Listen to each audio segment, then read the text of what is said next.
ভাইয়া, তুমি আমাকে বিয়ে করবে? আমি তোমার সব কাজ করে দিব। তোমার প্যান্ট ধুয়ে দিব, তোমাকে খাবার বেড়ে দেব, তোমার মাথা টিপে দেব, আর তোমাকে অনেক ভালোবাসবো। সব কিছু করব। তুমি আমাকে বিয়ে করবে?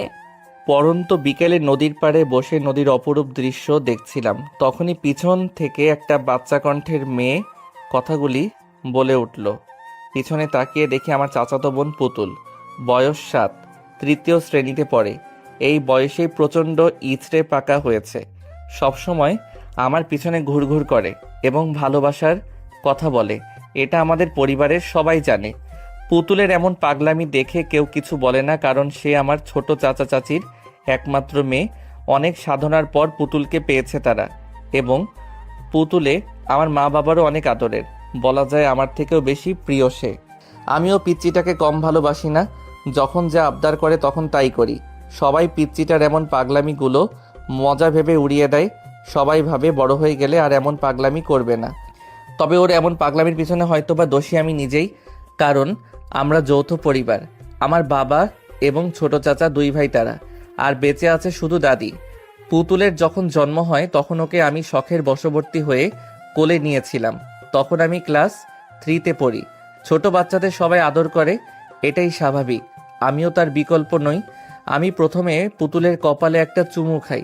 সঙ্গে সঙ্গে পিচ্চিটা নড়ে চড়ে উঠল। হয়তোবা ভালোবাসার প্রথম পরশ পেয়েছিল, তাইও কেঁপে উঠেছিল। তারপর যখন ওর গালে চুমু খেতে যাব তখনই ওর মুখটা ঘুরিয়ে নেই এবং তার ঠোঁটে আমার ঠোঁট লেগে যায়। ঠিক সেই সময় থেকেই মেয়েটা আমার পিছনে লেগে আছে। হয়তো বাঁধনটা সেখানেই বেঁধে দিয়েছে উপর থেকে। জন্ম হওয়ার পর থেকে পিচ্চিটা খুব কাঁদছিল, কিন্তু যখনই আমার ঠোঁটের স্পর্শ পেল ঠিক তখনই কেন জানি না একদম কান্না বন্ধ এবং খিলখিল করে হাসতে লাগলো। সবাই এটা দেখে অবাক হয়েছিল বটে, কিন্তু আমিও সেদিন অনেকটা খুশি হয়েছিলাম। যেটা একজন মা করতে পারল না, আমি সেটা করে দেখিয়েছি। দাঁত ছিল না, তবুও তার হাসিটা অনবদ্য। পিচ্চিটা দেখতে ছোট থেকে একদম পুতুলের মতো, তাই আমি পিচ্চিটাকে পুতুল বউ বলে ডাকি। সবাই ওকে পুতুল বলে, আর আমি ডাকি পুতুল বউ বলে। আমি পুতুলের হাত একটু শক্ত করে ধরে কাছে টেনে বসালাম। দুধে আলতা গায়ের রং, তাই একটু ছোঁয়া পেতেই সাদা জায়গা লাল হয়ে গেছে। ওর কানটা একটু টেনে দিয়ে বললাম, এই ইচড়ে পাকা, তুই কি কখনো ঠিক হবি না? সব সময় এত পাকা পাকা কথা বলিস কেন? পড়ালেখা শেষ করে বিয়ের উপযুক্ত হয়ে বিয়ের কথা বলবি। পিচ্চিটা আমার কাছে আরও একটু চেপে বসলো। আমি পড়াশোনা শেষ, তুমি আমাকে বিয়ে করবে? মহা মুশকিলে পড়লাম তো। এ তো দেখি শুধু আমাকেই বিয়ে করতে চায়। আচ্ছা ঠিক আছে, আমি তোকে বিয়ে করব, তবে আগে তুই বড় হয়ে বিয়ের উপযুক্ত হবি, তারপর। পিচ্চিটা ইয়াহু বলে চিৎকার করে ঠাস করে আবার গালে একটা চুমু খেয়ে বাড়ির দিকে দৌড় লাগালো। কি সাংঘাতিক মেয়ে রে বাবা! ইচ্ছে করছে এখনই ওকে ধরে 2 ঘা লাগিয়ে দেই। পরক্ষণেই ওর তিরিং বিরিং করে লাফিয়ে দৌড়ানো দেখে আমার মুখে হাসি ফুটে উঠল। পিচিটাকে মারামারি নিয়ে ও যত মুশকিল, কাউকে ওর গায়ে হাত লাগাতে দেই না। এমনকি পুতুলের মা বাবাও পুতুলকে মারার সাহস পায় না আমার ভয়ে, কারণ পুতুলকে শুধু আমি একাই মারি, আর কাউকে মারতে দেই না। মনে হয় পুতুল আমার নিজস্ব সম্পত্তি, তাই আমি একাই ওর উপর অধিকার খাটাতে পারি, আর কেউ পারে না। আমার এমন কাণ্ড দেখে সবাই শুধু হাসে। পুতুলকে যখন তার মা মারতো তখন প্রচণ্ড রেগে যেতাম। সেই থেকে আর চাচি পুতুলের গায়ে হাত তোলে না। সন্ধ্যার দিকে বাড়ি ফিরলাম, চাচিকে দেখলাম রান্নাঘরে, হয়তো চা নাস্তা বানাচ্ছে। আমি চাচির দিকে এগিয়ে গিয়ে প্রশ্ন করলাম, ছোট মা, পুতুল বউ কোথায়? ও মুগ্ধ বাবা, তুই এসেছিস? ঘরে গিয়ে দেখ, টিভিতে কার্টুন দেখছে। আমি কপট রেগে গেলাম। এটা কি তার টিভি দেখার সময়? তুমি ওকে পড়তে বসাওনি কেন? আমার কি সে সাধ্য আছে যে ওকে পড়াতে বসাবো? একমাত্র তুই তো পারিস। দাঁড়াও, ওর কান দুটো আমি মলে দিচ্ছি। এই বলে আমি ছোট চাচির ঘরে গেলাম। ঘরে গিয়ে তো আমি অবাক, কারণ পুতুল টিভি না দেখে বই নিয়ে পড়তে বসেছে। হয়তো আমার উপস্থিতি টের পেয়েছে। মেয়েটা আমাকে প্রচুর ভয় পায়। পুতুল আমাকে দেখে আহ্লাদি কণ্ঠে বলল, ভাই, আমার জন্য চকলেট নিয়ে এসেছো? পিচিটার সব আবদারগুলোর মধ্যে অন্যতম একটা আবদার হলো তার চকলেট চাই। পড়া শেষ করে রাতের ডিনারের পর চকলেট পাবি। তুই পড়তে থাক, আমি হাত মুখ ধুয়ে আসছি। এই বলে আমি আমার রুমে এসে হাত মুখ ধুয়ে নিলাম। তারপর আবার ছোট চাচির ঘরে গেলাম বই নিয়ে। আমিও পড়ি এবং পিচ্চিটাকেও পড়াই। আমি এবার নবম শ্রেণীতে পড়ি। আমি গিয়ে পড়ার টেবিলে বসলাম। পিচ্চিটাও সুরসুর করে আমার কাছে আসলো। তোকে কালকে একটা কবিতা মুখস্থ করতে বলেছিলাম না, মুখস্থ হয়েছে? পিচ্চিটা মাথা বাঁকিয়ে উত্তর দিল, হ্যাঁ ভাইয়া, মুখস্থ হয়েছে। তাহলে এখন সেটা না দেখে খাতায় লিখে দে আমাকে। ঠিক আছে ভাইয়া। পিচ্চিটাকে কবিতা লিখতে দিয়ে আমি অঙ্ক করতে লাগলাম, কিন্তু কিছুতেই অঙ্কটা সমাধান করতে পারছি না। খানিকক্ষণ পর মা আর ছোট মা নাস্তা নিয়ে আসলো। ছোট মাকে দেখার সঙ্গে সঙ্গে বললাম, দেখো না ছোট মা, আমি কিছুতেই অঙ্কটা মেলাতে পারছি না, একটু বুঝিয়ে দাও না। আমার ছোট চাচি মাস্টার্স কমপ্লিট করেছে আর আমার মা সামান্য একজন ইন্টার পাস, কিন্তু আমার ছোট চাচি কখনো আমার মাকে শিক্ষা নিয়ে খোটা দেয়নি, সব সময় বড় বোনের মতোই সম্মান করে। এতেই বোঝা যায় সে একজন সুশিক্ষিত। আমাদের সমাজে এমন হাজারো মানুষ আছে যারা নিজের থেকে স্বল্প শিক্ষিত মানুষদেরকে অপমান করে। মুখে মুখে অপমান না করলেও ব্যবহারে বুঝিয়ে দেয়। প্রাতিষ্ঠানিক শিক্ষা মানুষকে শিক্ষিত করে তোলে, কিন্তু অমানুষকে মানুষ করতে পারে না। তাই প্রাতিষ্ঠানিক শিক্ষার পাশাপাশি ভালো মানুষ হওয়াটাও জরুরি। শুধুমাত্র প্রাতিষ্ঠানিক শিক্ষা না থাকলে আপনি একটা মানুষকে মূর্খ বলতে পারেন না, বরং মূর্খ হচ্ছে তারাই যারা শিক্ষা এবং শিক্ষিতের মূল্য দিতে জানে না। চাচি আমার কাছে এসে টেবিলে নাস্তা রেখে মাথায় হাত বুলিয়ে বলল, বাবা আগে নাস্তাটা করে নাও, দুজনে তারপর বুঝিয়ে দিচ্ছি। তারপর আমরা দুজন নাস্তা করলাম আর আমাদের দুই মা বসে গল্প করলো। আমাদের কাহিনীগুলো অনেক মজার। ছোট মা আমাকে পড়ায় আর আমি পিচ্চিকে পড়াই। নাস্তা শেষ করার পর ছোট মা আমাকে সুন্দর করে বুঝিয়ে দিয়ে রান্না করতে চলে গেল। আমরা পড়াশোনা করতে লাগলাম আর ওদিকে আমাদের দুই মা রান্না করতে লাগলো। পড়া শেষ করে পিচ্চিটাকে ড্রয়িং রুমে নিয়ে গেলাম। সেখানে বাবা এবং চাচ্চু খোশ গল্পে মেতে রয়েছে। চাচ্চু একজন ব্যাংকার আর আমার বাবা উচ্চ বিদ্যালয়ের প্রধান শিক্ষক। আমরা গিয়ে তাদের পাশে বসলাম। বাচ্চা পিচ্চিটাকে কোলে তুলে নিল। তোমাদের পড়া শেষ হলো মামুনি? পিচ্ছিটা একটা ভুবন ভোলানো হাসি দিয়ে উত্তর দিল, হ্যাঁ বড় বাবা, আমার পড়া শেষ হয়েছে। জানো বড় বাবা আজ কি হয়েছে? কই না তো মামুনি, তুমি বলো কি হয়েছে। আজকে ভাইয়াকে পড়া ধরেছিলাম, ভাইয়া পারেনি, কিন্তু আমি পেরেছি। পিচ্ছিটা কথাটা বলেই সে কি হাসি! ওর তালে তালে ওর চাচু এবং বাবাও হেসে দেয়। মেয়েটা সবসময় চালাকি করার চিন্তায় থাকে। চাচু তাকে জিজ্ঞেস করে, তা বাবা মুগ্ধ, তোমার পড়ালেখা কেমন চলছে? আমি মিষ্টি হাসি দিয়ে বলি, ভালো। বাবাকে বললাম, বাবা আমার খাতা শেষ হয়ে গেছে, কিছু টাকা দাও, কাল আমি খাতা এবং ডায়েরি কিনবো। বাবা বলল, আচ্ছা কাল সকালে তোমার মায়ের কাছে নিও। এভাবে তারা চারজন মিলে আড্ডা দিল খানিকক্ষণ। তারপর মায়ের ডাক পড়ল খাওয়ার জন্য। সবাই খাবার টেবিলে গিয়ে বসলো। খাবার খেতে খেতে পিচ্ছিটা হঠাৎ করে বলে, মা তুমি জানো ভাইয়া আমাকে আজ কি বলেছে? পুতুলের কথা শুনে মুগ্ধ বিষম খেলো কিনা কি বলে প্যাচ লাগিয়ে দেয় কে জানে।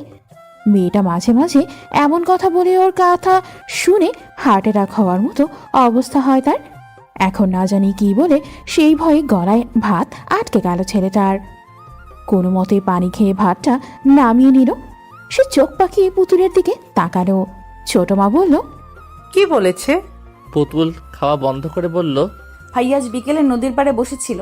আমি সেখানে গিয়ে বললাম, ভাইয়া তুমি আমাকে বিয়ে করবে, আমি তোমার প্যান্ট ধুয়ে দিব, তোমার খাবার বেড়ে দেব, তোমার সব কাজ করব। তখন ভাইয়া কি বলে জানো?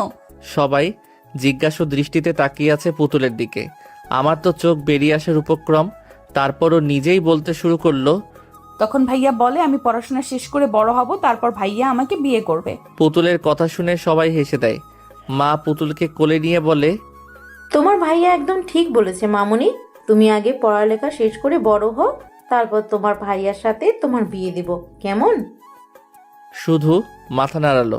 মেয়েটা এই বয়সেই বিয়ে নিয়ে এত পাকা পাকা কথা বলে, না জানি বড় হলে কি করে। এ তো আমাকে তুলে নিয়ে গিয়ে বিয়ে করবে। ছোট মা পুতুলের কান টেনে দিয়ে বলল, খুব পেকে গেছো তাই না? এবার পাকা পাকা কথা বন্ধ করে খাবার খেয়ে নাও চুপ করে। তারপর সবাই মিলে খাওয়া শেষ করলাম। খাওয়া শেষ করে আমি পিচ্চিটার হাতে দুটো চকলেট দিয়ে ঘুমাতে গেলাম। পিচ্চিটাও ঘুমিয়ে পড়ল। পরের দিন সকালে ঘুম থেকে উঠে মায়ের কাছে টাকা নিয়ে খাতা এবং ডায়েরি কিনতে গেলাম। খাতা কিনতে প্রায় 1/2 কিলোমিটার যেতে হয়। সাইকেল নিয়ে তাড়াতাড়ি গেলাম, কিন্তু পিচ্চিটা যে এমন একটা কাণ্ড করবে ভাবতে পারিনি। খাতা এবং ডায়েরি আমার পড়ার টেবিলে রেখে গিয়েছিলাম গোসল করতে, কিন্তু এসে দেখি খাতা আছে, ডায়েরি নেই। পুরো ঘর তন্ন তন্ন করে খুঁজেও যখন ডায়েরিটা পেলাম না, তখন চিৎকার করতে লাগলাম। মা এসে বলল, কি হয়েছে, এইভাবে ষাঁড়ের মতো চিৎকার করছিস কেন? আমি মাকে দেখে চুপসে গেলাম। ভয়ার্ত কণ্ঠে বললাম, আমার ডায়েরিটা কোথায় রেখেছো? আমি কিভাবে জানবো তোর ডায়েরি কোথায়? ভালো করে খুঁজে দেখ। এই কথা বলে মা চলে গেল। তারপর আর কোথাও খুঁজে পেলাম না ডায়েরিটা। ব্যাগে বই খাতা গুছিয়ে নাস্তা করতে গেলাম। নাস্তা শেষ করে এসে ব্যাগটা ঘাড়ি নিয়ে রওনা দিলাম স্কুলের পথে। আজ সকালে পিচ্চিটাকে দেখলাম না, হয়তো ঘুমাচ্ছিল। ওকে স্কুলে নিয়ে যাওয়ার জন্য ডাক দিয়েছিলাম বেশ কয়েকবার, কিন্তু আমার ডাকে সাড়া দেয়নি, তাই ছেড়ে চলে এসেছি। প্রথম পিরিয়ড শেষ হওয়ার পর স্যার যখন হোমওয়ার্ক দিল, আমি হোমওয়ার্ক নোট করার জন্য খাতা বের করতে গিয়ে দেখি ডায়েরিটা আমার ব্যাগের ভিতর। আশ্চর্য হয়েছিলাম আমি তো আসার সময় ডায়েরিটা ব্যাগে রাখিনি, তাহলে কে রাখলো? যাক, ভালোই হয়েছে। এটা ভেবে ভালো লাগছে যে আমার সদ্য কেনা নতুন ডায়েরিটা হারাইনি। আমি ডায়েরি খোলার পর সপ্তম আসমানে চলে গেলাম। প্রথম পৃষ্ঠায় বড় করে তেরা বেঁকা করে লেখা ভালোবাসি। লেখাটি দেখার সঙ্গে সঙ্গে আমি বেকুব বনে চলে গেলাম। এটা কে লিখলো এভাবে, তাও আবার বাঁকা করে? তবে দেখে মনে হচ্ছে বেশ কাঁচা হাতের লেখা। আমি পরের পৃষ্ঠা উল্টালাম, একই অবস্থা। এভাবে প্রতিটি পৃষ্ঠায় শেষ করলাম, কিন্তু একটা পৃষ্ঠাও ভালো নেই। সব পৃষ্ঠাতে বড় বড় করে লেখা ভালোবাসি। আমি ভালোভাবে খেয়াল করে দেখলাম লেখাগুলো ঠিক পিচ্চিটার হাতের লেখার মতো। আমি ভালোভাবে বুঝতে পারলাম এটা পিচ্চিটার কাজ। একবার বাড়ি যাই, ওকে বুঝিয়ে দেব এমন দুষ্টুমি করার ফল কি হয়। কোনো রকমের টিফিন পিরিয়ড পর্যন্ত ক্লাস করে পালিয়ে গেলাম। বাড়ি গিয়ে ব্যাগটা টেবিলের উপর রেখে আগে গোসল করে নিলাম। তারপর আনমনে খুঁজতে লাগলাম পিচ্চিটাকে, কিন্তু কোথাও খুঁজে পাচ্ছি না। ছোট মাকে জিজ্ঞেস করলাম, ছোট মা বলে জানে না। মাকে জিজ্ঞেস করলাম, মাও বলে জানে না। তাহলে কি পিচ্চিটা উধাও হয়ে গেল? পুরো বাড়ি খুঁজলাম, কিন্তু কোথাও পেলাম না। তারপর ভালোভাবে লক্ষ্য করলাম রান্নাঘরে মায়ের শাড়ির আঁচলটা বেশ লম্বা হয়ে আছে, আর তার নিচে ফুলে রয়েছে, আর কিছু একটা নড়াচড়া করছে। আমার আর বুঝতে বাকি রইল না, আমার জননী পিচ্চিটাকে সেফটি দিচ্ছে। পিচ্চিটা আমার ভয় লুকিয়ে আছে, হয়তো নিজেই তার কুকর্মগুলো মায়ের কাছে স্বীকার করেছে। আর সে যতই দোষ করুক না কেন, আমার জননী তো কিছুই বলবে না। আমি আস্তে ধীরে মায়ের পাশে গিয়ে দাঁড়ালাম। পাশের টেবিল থেকে একটা গাজর নিয়ে খেতে খেতে মাকে বললাম, মা কি করছো তুমি? দেখার পরেও জিজ্ঞেস করিস কি করছি? মানে বলতে চাইছি যে কি রান্না করছো। আমার পুতুল সোনা গাজরের হালুয়া খেতে চেয়েছে, তাই হালুয়া রান্না করছি। এমন বজ্জাত মেয়েকে ঘটা করে হালুয়া খাওয়ানোর কি আছে? বাজার থেকে একটা লাঠি এনে লাঠির মায়ের খাওয়াও। কথাটি আমি বিড়বিড় করে বললাম, যেটা পরিষ্কার করে শুনতে পাইনি। মা কপাল কুঁচকে জিজ্ঞেস করে, কি বললি তুই? কিছু বলিনি তো, বললাম শুধু তোমার পুতুল সোনার জন্যই রান্না করো, আমি তো তোমার কেউ না, আমার জন্য রান্না করতে হবে না। এমন ভাবে বলছিস যেন তোকে রেখে শুধু একা পুতুলকেই দেই, তাই না? তুই তো বেশি খাস, তারপরও হিংসা করিস। চাহ, এইভাবে আমার মান সম্মানকে প্লাস্টিক বানিয়ে দিলা? না, কথার প্রসঙ্গ চেঞ্জ করতে হবে, আর যত তাড়াতাড়ি হোক কৌশল করে পিচিটাকে বের করতে হবে। ওকে তো আর জোর করে মায়ের আঁচল থেকে বের করতে পারবো না। বুদ্ধি করতে লাগলাম কি করা যায়। পেয়েছি। মা জানো পুতুল বইয়ের জন্য কি নিয়ে এসেছি? কি এনেছিস? স্কুল থেকে আসার সময় ওর জন্য এক ব্যাগ চকলেট নিয়ে এসেছি, কিন্তু ওকে তো খুঁজেই পাচ্ছি না। যাই হোক, চকলেটগুলো ফেরত দিয়ে আসি। কেল্লাফতে ব্যাস, কাজ হয়ে গেছে। চকলেটের কথা শোনার সাথে সাথেই এক লাফ দিয়ে মায়ের শাড়ির আঁচল থেকে বেরিয়ে আসলো আর বলতে লাগলো, এই তো ভাইয়া, আমি এখানে, আমাকে চকলেট দাও। পুতুল বুঝতে না পারলেও তার ছোট মা যে বেশ ভালোইভাবেই বুঝতে পেরেছে এটা পুতুলকে ধরার জন্য মুগ্ধর একটা টোপ ছিল। এদিকে হাসতে হাসতেই ছোট মার অবস্থা শেষ। ছোট মা হাসতে হাসতেই পুতুলকে বলল, অবশেষে ধরা পড়লে ফাঁদে, এবার ঠেলা সামলাও। পুতুলের হাত ধরে বললাম, চকলেট খাবি তাই না? হ্যাঁ খাবো, দাও দাও। চল আমার ঘরে, সেখানে তোকে অনেক যত্ন করে চকলেট খাওয়াবো। লাফাতে লাফাতে আমার ঘরে আসলো। তারপর দরজা লাগিয়ে দিয়ে শুরু হয়ে গেল ধূপধাপ শব্দ। মাইর হবে কিন্তু কোনো আওয়াজ হবে না। কিছুক্ষণ পর দরজা খুলে দিলাম। পিচিটা হামা করে কাঁদতে কাঁদতে চলে গেল ঘরে। এখন ঘরে গিয়ে শুয়ে শুয়ে কান্না শুরু করে দিবে। মা আমাকে বকলো কিছুটা, একটা থাপ্পড় মেরেছে। তারপর আমি খাবার না খেয়ে ঘুমিয়ে পড়লাম। বিকেলে ঘুম থেকে উঠে শুনলাম পিচিটা নাকি কিছু খায়নি। বেশ খারাপ লাগলো আমারও। মনটা খারাপ হয়ে গেল। আমার কারণেই কিছু খাইনি মেয়েটা, এখন নাকি ঘুমাচ্ছে। আমি ওর কাছে গিয়ে বসলাম, ডাকতে লাগলাম আদুরে কণ্ঠে। আমার ডাকে পিচিটার ঘুম ভেঙে গেল। আমাকে দেখার সাথেই মুখ ফিরিয়ে নেয় অভিমানে। এইটুকু মেয়ে, অথচ অভিমানটা তার অনেক বড়। আমি পিচিটাকে আমার দিকে ঘুরিয়ে নিয়ে বললাম, কিরে আমার পুতুল বউ, আমার সাথে কথা বলবি না? আমার পুতুল বউটা পাহাড় সমান অভিমান মুখে জড়ো করে বলল, আমি তোমার সাথে কোনো কথা বলবো না, তুমি পচা, আমাকে শুধু মারো। কথাটি বলেই আমার পুতুল বউটা ভ্যাভ্যা করে কেঁদে ওঠে, কারণ ওটা এমন কান্না দেখে আমার মনটা ডুকরে উঠল। এর আগে এভাবে কখনো কাঁদেনি মেয়েটা, হয়তো আজ একটু বেশি শাস্তি দিয়ে ফেলেছি। পিচিটাকে বুকের সাথে জড়িয়ে ধরে বললাম, তোকে কথা দিলাম আর কখনো মারবো না, চল আমরা ঘুরতে যাই। সত্যি আমাকে আর কখনো মারবে না? আমাকে সাইকেলে নিয়ে ঘুরবে? হ্যাঁ সত্যি, তোকে আর মারবো না, আর হ্যাঁ তোকে সাইকেলে নিয়েই ঘুরবো। পিচিটা ঠাস করে আমার গালে একটা চুমু খেলো। ওর পাগলামিগুলো আমাকে অনেক স্বস্তি দেয়। মাঝে মাঝে মনে হয় সারা জীবন এইভাবে ওর পাগলামিগুলো সহ্য করে যাই। মাঝে মাঝে ভাবি, এভাবে যদি কেটে যেত সারাটি জীবন তাহলে কতই না ভালো হতো। মানুষের জীবনের সব চাওয়া পাওয়াগুলো পূর্ণতা পায় না। তারপর আমরা দুজন ফ্রেশ হয়ে খাবার খেয়ে নিলাম। আমি খাইয়ে দিয়েছি পিচিটাকে।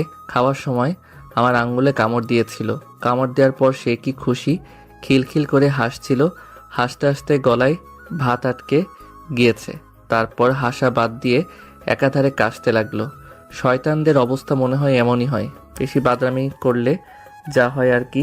তারপর পিচিটাকে সাইকেলে নিয়ে পুরো গ্রাম ঘোরাতে লাগলাম। সাইকেলের পিছনে বসালে পড়ে যেতে পারে, তাই সামনেই বসিয়ে নিয়েছি। আমি সাইকেল চালাচ্ছিলাম আর সে নন স্টপ বক বক করে যাচ্ছিল। চলার পথে আইসক্রিম, হাওয়াই মিঠাই, চকলেট অনেক কিছুই খেয়েছে। আমার পকেটের 12টা বেজে গিয়েছে অলরেডি। ওর অভিমান ভাঙাতে গেলে আমার পকেটের 12টা বাজেই সবসময়। সবশেষে আমার পুতুল বইয়ের আবদার হলো তাকে কাচের চুড়ি কিনে দিতে হবে। আমি ওকে বললাম, এখন কাচের চুড়ি কোথায় পাবো? আশেপাশে তো কোনো দোকান নেই। পিচিটা সামনের দিকে হাত বাড়িয়ে বলল, ওই দেখো, ফেরিওয়ালা আমাদের দিকে আসছে। যেখানে বাঘের ভয় সেখানেই সন্ধ্যা হয়। ফেরিওয়ালাকে কি এখনই আসতে হলো? কি আর করা, বাধ্য হয়ে কিনে দিলাম কাচের চুড়ি। শখ করে যখন চেয়েছে তখন আর না করি কি করে? পিচিটার মুখের হাসিটাই যে আমার সব কিছু। ওর ভুবন ভুলানো হাসিটা দেখলে কেন জানি না আমার মনটা ঠান্ডা হয়ে যায়। আচ্ছা, আমি কি পিচিটাকে ভালোবাসি নাকি বোনের মতোই ভালোবাসি? একদিন রাতে ঘুমাচ্ছিলাম, রাত প্রায় 1টা বাজে। হঠাৎ কারো কান্নার শব্দ পেয়ে ঘুম ভেঙে যায় আমার, কিন্তু কে কাঁদছে বুঝে উঠতে পারছি না। আমি ঘর থেকে বের হয়ে গেলাম। শব্দটা ছোট, মায়ের ঘর থেকে আসছে।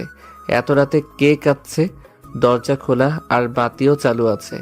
গিয়ে দেখি সেখানে মা বাবাও আছে পুতুলের পাশে বসে। ছোট মা পুতুলের মাথায় হাত বুলিয়ে দিচ্ছে আর কাঁদছে, আর মা পুতুলের মাথায় পানি দিয়ে দিচ্ছে। তাহলে কি পুতুলের কিছু হয়েছে? আমি দৌড়ে পুতুলের কাছে গিয়ে দাঁড়ালাম। বেশ উত্তেজিত কণ্ঠে প্রশ্ন ছুড়লাম, ছোট মা কি হয়েছে পুতুলের, আর তুমি কাঁদছো কেন? ছোট মা কিছু বলার আগেই চাচ্চু বলল, তেমন কিছু না, একটু জ্বর এসেছে শুধু। কথাটা শুনে আমার কেমন যেন খারাপ লাগলো। এখনকার জ্বর মোটেও সুবিধার নয়। যেই মেয়েটা সারাদিন পুরো বাড়ি ছুটে বেড়ায়, এখন সেই মেয়েটাই কিনা নিস্তব্ধ হয়ে বিছানায় শুয়ে আছে। এটা কি আদৌ মানানসই? আমি আমার পুতুল বইয়ের মাথায় হাত দিয়ে দেখলাম জ্বর প্রচুর। প্রচন্ড রাগ উঠলো আমার। এতটুকু মেয়েকে কি এত কষ্ট রাখা ঠিক হচ্ছে? মা, পুতুল বইয়ের মাথার পানি মুছে দাও। কেন? আমি পুতুল বউকে ডাক্তারের কাছে নিয়ে যাব। এত রাতে ডাক্তার কোথায় পাবি? দোকান তো বন্ধ। দোকান বন্ধ হয়েছে বলে কি হাত গুটিয়ে বসে থাকবো? আমি আর কাউকে কিছু না বলে একটা তোয়ালে নিয়ে পুতুলের মাথার পানি মুছে দিয়ে ওকে কোলে নিয়ে ছুটতে লাগলাম। পিছন থেকে সবাই অনেক ডাকাডাকি করলো, কিন্তু কারো ডাকে সাড়া দিলাম না। তাই বাধ্য হয়ে বাবা এবং ছোট চাচ্চু আমার পিছু পিছু আসতে লাগলো। এত রাতে পল্লী চিকিৎসকের দোকান বন্ধ, তাই বাধ্য হয়ে ছুটতে হলো হাসপাতালের পথে। হাসপাতাল প্রায় 1 কিলোমিটার, তবুও আমাকে থামা যাবে না। আমাদের বাড়ির প্রাণ পুতুল, যদি ওর কিছু হয়ে যায় তাহলে আমাদের বাড়িটা নিষ্প্রাণ হয়ে যাবে। তখন কার সাথে আমরা খেলাধুলা করব, আর কাকেই বা এতটা ভালোবাসবে? পিছন থেকে বাবা এবং চাচ্চু বারবার বলছে, পুতুলকে আমাদের কোলে দাও, আমরা নিয়ে যাচ্ছি, তুমি নিয়ে যেতে পারবে না এত দূর। কিন্তু আমি কারো কথা শুনছি না। একটা সময় আমি হাসপাতালে গিয়ে পৌঁছালাম। পুতুলকে নিয়ে সোজা একটা ডাক্তারের কেবিনে ঢুকলাম অনুমতি ছাড়াই। কেবিনে একজন মহিলা ডাক্তার বসেছিল। আমাকে দেখার সঙ্গে সঙ্গে বলল, এই কে তুমি, আর এইভাবে একটা মেয়েকে নিয়ে কোথা থেকে এসেছো? আমি আন্টিটার কাছে গিয়ে কাঁদতে কাঁদতে বললাম, আন্টি, আমার পুতুল বউকে সুস্থ করে দিন, ওর অনেক জ্বর এসেছে। আমার পিছু পিছু বাবা এসে বলল, মুগ্ধ এভাবে কারো অনুমতি ছাড়া কেউ প্রবেশ করে? মুগ্ধর বাবা অনেকটা রেগেই তেড়ে আসতে লাগলো তার দিকে। বাড়াবাড়ি ভালো, কিন্তু এতটা বাড়াবাড়ি করা ভালো না যেটাতে লোকে আমাদের মন্দ বলে। ডাক্তার তার বাবাকে থামিয়ে দিয়ে বলে, থাক, ছেলেটাকে আর কিছু বলবেন না। আমার মতে সে ভুল করেনি, সে হয়তো তার পুতুল বউকে খুব ভালোবাসে, তাই কুলকিনারা হারিয়ে ফেলেছে। এই ভালোবাসাটা মেয়েটির জন্য প্রয়োজন। তারপর ডাক্তার আন্টি পুতুলকে দেখলো, জ্বর মেপে দেখলো 101 ডিগ্রি জ্বর। তারপর ডাক্তার আন্টি ওষুধ লিখে দিল। আমরা হাসপাতাল থেকে বের হয়ে ফার্মেসি থেকে ওষুধ নিলাম। তারপর বাড়িতে আসলাম। সেই রাতে পুতুল আমার সাথে ঘুমিয়েছিল। সকালে ঘুম থেকে উঠে দেখি আমার বুকে মাথা রেখে ঘুমিয়ে আছে। সেই দিন আবারও তার মায়ায় পড়ে গিয়েছিলাম আমি। মেয়েটা বড্ড মায়াবী, ওর দুষ্টুমি সবাইকে মুগ্ধ করে দেয়। এভাবেই কেটে যেতে লাগলো প্রতিটি প্রহর। পিচ্চিটার সাথে খুনসুটিময় দিনগুলো পেরিয়ে যাচ্ছে। এভাবে কেটে গেল 1টি বছর, কিন্তু এখনো পিচ্চিটার দুষ্টুমি কমেনি। একদিন কোচিং সেন্টারে পরীক্ষা দিচ্ছিলাম, হঠাৎ আমার পুতুল বউটা দৌড়ে আমার কাছে চলে আসলো। এমন আচমকা ঘটনার জন্য মোটেও প্রস্তুত ছিলাম না আমি। স্যার তো রেগে আগুন, আমাকে অনেক বকাঝকা করে ক্লাস থেকে বের করে দিল। আমি মন খারাপ করে পিচ্চিটাকে নিয়ে কোচিংয়ের বাইরে বের হয়ে আসি। একটা খোলা মাঠে নদীর ধারে পিচ্চিটাকে নিয়ে গেলাম। আজ কেন জানি না পিচ্চিটার উপর রাগ করতে পারলাম না, পিচ্চিটাকে মারতে পারলাম না, কারণ ওকে কথা দিয়েছিলাম যে আর কখনো ওকে মারবো না। আমি ওর সামনে হাঁটু গেড়ে বসে ওর গালে হাত রেখে বলি, কিরে পুতুল বউ, এভাবে কোচিংয়ের ভেতর দৌড়ে এসেছিস কেন? পিচ্চিটা আমার প্রতি উত্তর না করে ফিক করে হেসে দেয়। আমি ওর হাসির রহস্যটা বুঝে উঠতে পারলাম না। বেকুবের মতো প্রশ্ন ছুড়লাম, কি হয়েছে, এভাবে হাসছিস কেন? তুমি এখনো দেখোনি? আশ্চর্য, পিচ্চিটা কি দেখার কথা বলছে? তুই কি দেখার কথা বলছিস? এবার পিচ্চিটা দাঁত কেলিয়ে দেখালো ওর দুটো দাঁত নেই, তার মানে দাঁত পড়েছে। ওর ফোকলা দাঁতের হাসিটা অসম্ভব সুন্দর লাগছে, মোহনীয় সৌন্দর্যের হাসি। তার দেখলে ভরে মন, ভালোবেসে এইভাবেই তাকে করতে চাই আপন। আমি পিচ্চিটাকে রাগানোর জন্য বললাম, কিরে, তোর তো দুটো দাঁত নেই, ইঁদুরে নিয়ে গেছে, এখন তো আর তোর দাঁত উঠবে না, কি করবি তাহলে? পিচ্চিটা আমাকে অবাক করে দিয়ে বলল, কে বলেছে তোমাকে আমার দাঁত ইঁদুরে নিয়ে গেছে? আমার দাঁত তো আমার কাছেই আছে। এই বলে পিচ্চিটা তার হাতের মুঠো খুলে আমাকে দেখালো। কি আশ্চর্য ঘটনা, দুটো দাঁত নিয়ে এসেছে সে আমাকে দেখানোর জন্য। কেমন শয়তান মেয়ে! মানুষ দাঁত ইঁদুরের গর্তে কিংবা ঝোপঝাড়ে ফেলে দেয়, কিন্তু এই মেয়েটা দাঁত হাতে নিয়ে ঘুরে বেড়াচ্ছে। ভাবা যায় এগুলা? পিচ্চিটা আবার বলতে লাগলো, তুমিই তো বললা আমার দাঁত ইঁদুরে নিয়ে গেছে, কিন্তু আমি ইঁদুরকে আমার দাঁত দেইনি, আমার দাঁত আমি আমার কাছেই রেখেছি। আমার অপমান আমাকেই ফিরিয়ে দিল। তারপর পিচ্চিটাকে নিয়ে নানান জায়গায় ঘুরে বেড়ালাম। পিচ্চিটা আবদার করলো সে নাকি পার্কে যাবে, আমিও নিয়ে গেলাম। সে শুধু আমার সাথে ঘুরছে, কিন্তু কিছু খেতে চায় না। কিরে, কিছু খাবি? পিচ্চিটা মাথা নাড়িয়ে না সূচক উত্তর দেয়। মুখে না বললেও মন কি চায় সেটা আমার ভালোভাবেই জানা আছে। সে হয়তো একটু বুঝতে শিখেছে আমার অবস্থাটা। সে হয়তো বুঝতে পেরেছে আমি ইনকাম করি না, তাই তো এখন আর বেশি আবদার করে না। আমি ওকে একটা আইসক্রিমের দোকানে নিয়ে গিয়ে আইসক্রিম কিনে দিলাম। আমার পুতুল বউটা মহানন্দে আইসক্রিম খেতে লাগলো। তারপর পিচ্চিটাকে একটা দোলনায় বসিয়ে দোল খাওয়ালাম। সন্ধ্যালোকে বাড়ির পথে রওনা দিই। সেই দিনের পর থেকে আর কখনো সেই কোচিং সেন্টারে যাইনি। যে শিক্ষক একটা ছোট্ট শিশুকে ভালোবাসতে জানে না, স্নেহ করতে জানে না, সেই শিক্ষকের শিক্ষার আমার কোনো প্রয়োজন নেই। মানুষ মানুষকে ছোট করে, এটা কেমন শিক্ষা? শুধু প্রাতিষ্ঠানিক শিক্ষায় শিক্ষিত হলে হয় না, প্রকৃত শিক্ষিত হওয়ার জন্য একজন ভালো মানুষ হওয়া জরুরি। প্রকৃত অর্থে তারাই শিক্ষিত যারা নিজের বিবেকের কাছে নত হয়ে মানুষকে যাচাই করতে জানে। যে শিক্ষা মানুষকে অহংকারী করে তোলে, সে শিক্ষার আমার কোনো প্রয়োজন নেই। আমরা প্রতিবাদী হব, কখনো অন্যায়ের কাছে আপোষ করব না। আস্তে ধীরে আমরা যতই বড় হতে থাকি ততই আমাদের পাগলামিগুলো যেন বেড়েই চলেছে। এখন আমি ইন্টার সেকেন্ড ইয়ারে পড়ি আর পিচ্চিটা 6-এ। সবসময় দুষ্টুমি না করলে যেন পিচ্চিটার শান্তি নেই। আজ পর্যন্ত কতগুলো ছেলে মেয়েদের সম্পর্ক ভেঙে দিয়েছে তার কোনো হিসেব নেই। এই তো কিছুদিন আগের কথা, একটা পার্কে দুজন কপতি বসে একদম মাখামাখি অবস্থা তাদের। এটা দেখার পর পিচ্চিটা আমাকে বলে, ভাইয়া দেখেছো শয়তান দুটো পার্কের ভেতরে কি করছে? যার যেটা ইচ্ছা করুক, তাতে তোর কি? তুই ঘুরতে এসেছিস, ঘুরবি ফিরবি, তারপর বাসায় ফিরে যাবি। তা তো হয় না ভাইয়া, দেখো কি করে। এই বলে পিচিটা দৌড়ে সেই কপতির কাছে গেল। আমি পিছন থেকে এত ডাকলাম, কিন্তু আমার ডাকে সাড়া দিল না। না জানি কি কাণ্ড বাঁধিয়ে বসে পিচ্চিটা, আমার কোনো কথাই শোনে না, সব সময় শয়তানি করে, বড্ড বেশি দুষ্টু হয়েছে। পুতুল একদম তাদের সামনে গিয়ে দাঁড়ালো, পাকা বুড়িদের মতো কোমরে হাত দিয়ে বলতে লাগলো, ভাইয়া তুমি এখানে, আর আমার আপু তোমার জন্য অপেক্ষা করছে। পুতুলকে দেখে তারা দুজন একটু সরে হয়ে বসে। তারা পুতুলের কথায় অবাক হয়েছে বটে। ছেলেটি কিছু বলার আগে মেয়েটি বলে উঠল, তোমার আপু ওর ছেলেটার জন্য অপেক্ষা করছে কেন? পুতুল কপট রাগে মেয়েটিকে উত্তর দেয়, এই মেয়ে, তুমি আমাদের শালিদুলা ভাইয়ের মাঝে কথা বলছো কেন? ছেলেটা শুধু বেকুবের মতো পুতুলের কাণ্ড দেখছে, কিছু যে বলবে সেই সুযোগও পাচ্ছে না। এবার মেয়েটা চোখ গরম করে ছেলেটার দিকে তাকায়। ছেলেটা তো ভয়ে শেষ, ঢোক গিলতে লাগলো। মেয়েটা ছেলেটার কলার ধরে বলে, কে এই মেয়েটা? আমার তো কোনো ছোট বোন নেই, তাহলে তোকে দুলাভাই বলে ডাকছে কেন? সত্যি করে বল, আর কার সাথে রিলেশন করছিস? ছেলেটার যায় অবস্থা কোনো রকমে মুখ খুলল। বিশ্বাস করো বাবু, আমি আর কারোর সাথে রিলেশন করি না। তাহলে এই মেয়েটা তোকে দুলাভাই বলছে কেন? আর কোন মেয়ে তোর জন্য অপেক্ষা করছে? আমি জানি না কে এই মেয়ে, আর এটাও জানি না আমার জন্য কে অপেক্ষা করেছে। তাদের কথার মাঝে পুতুল ডান হাত ঢুকিয়ে দিয়ে বলল, এই দুলা ভাই, তুমি মিথ্যা বলছো কেন?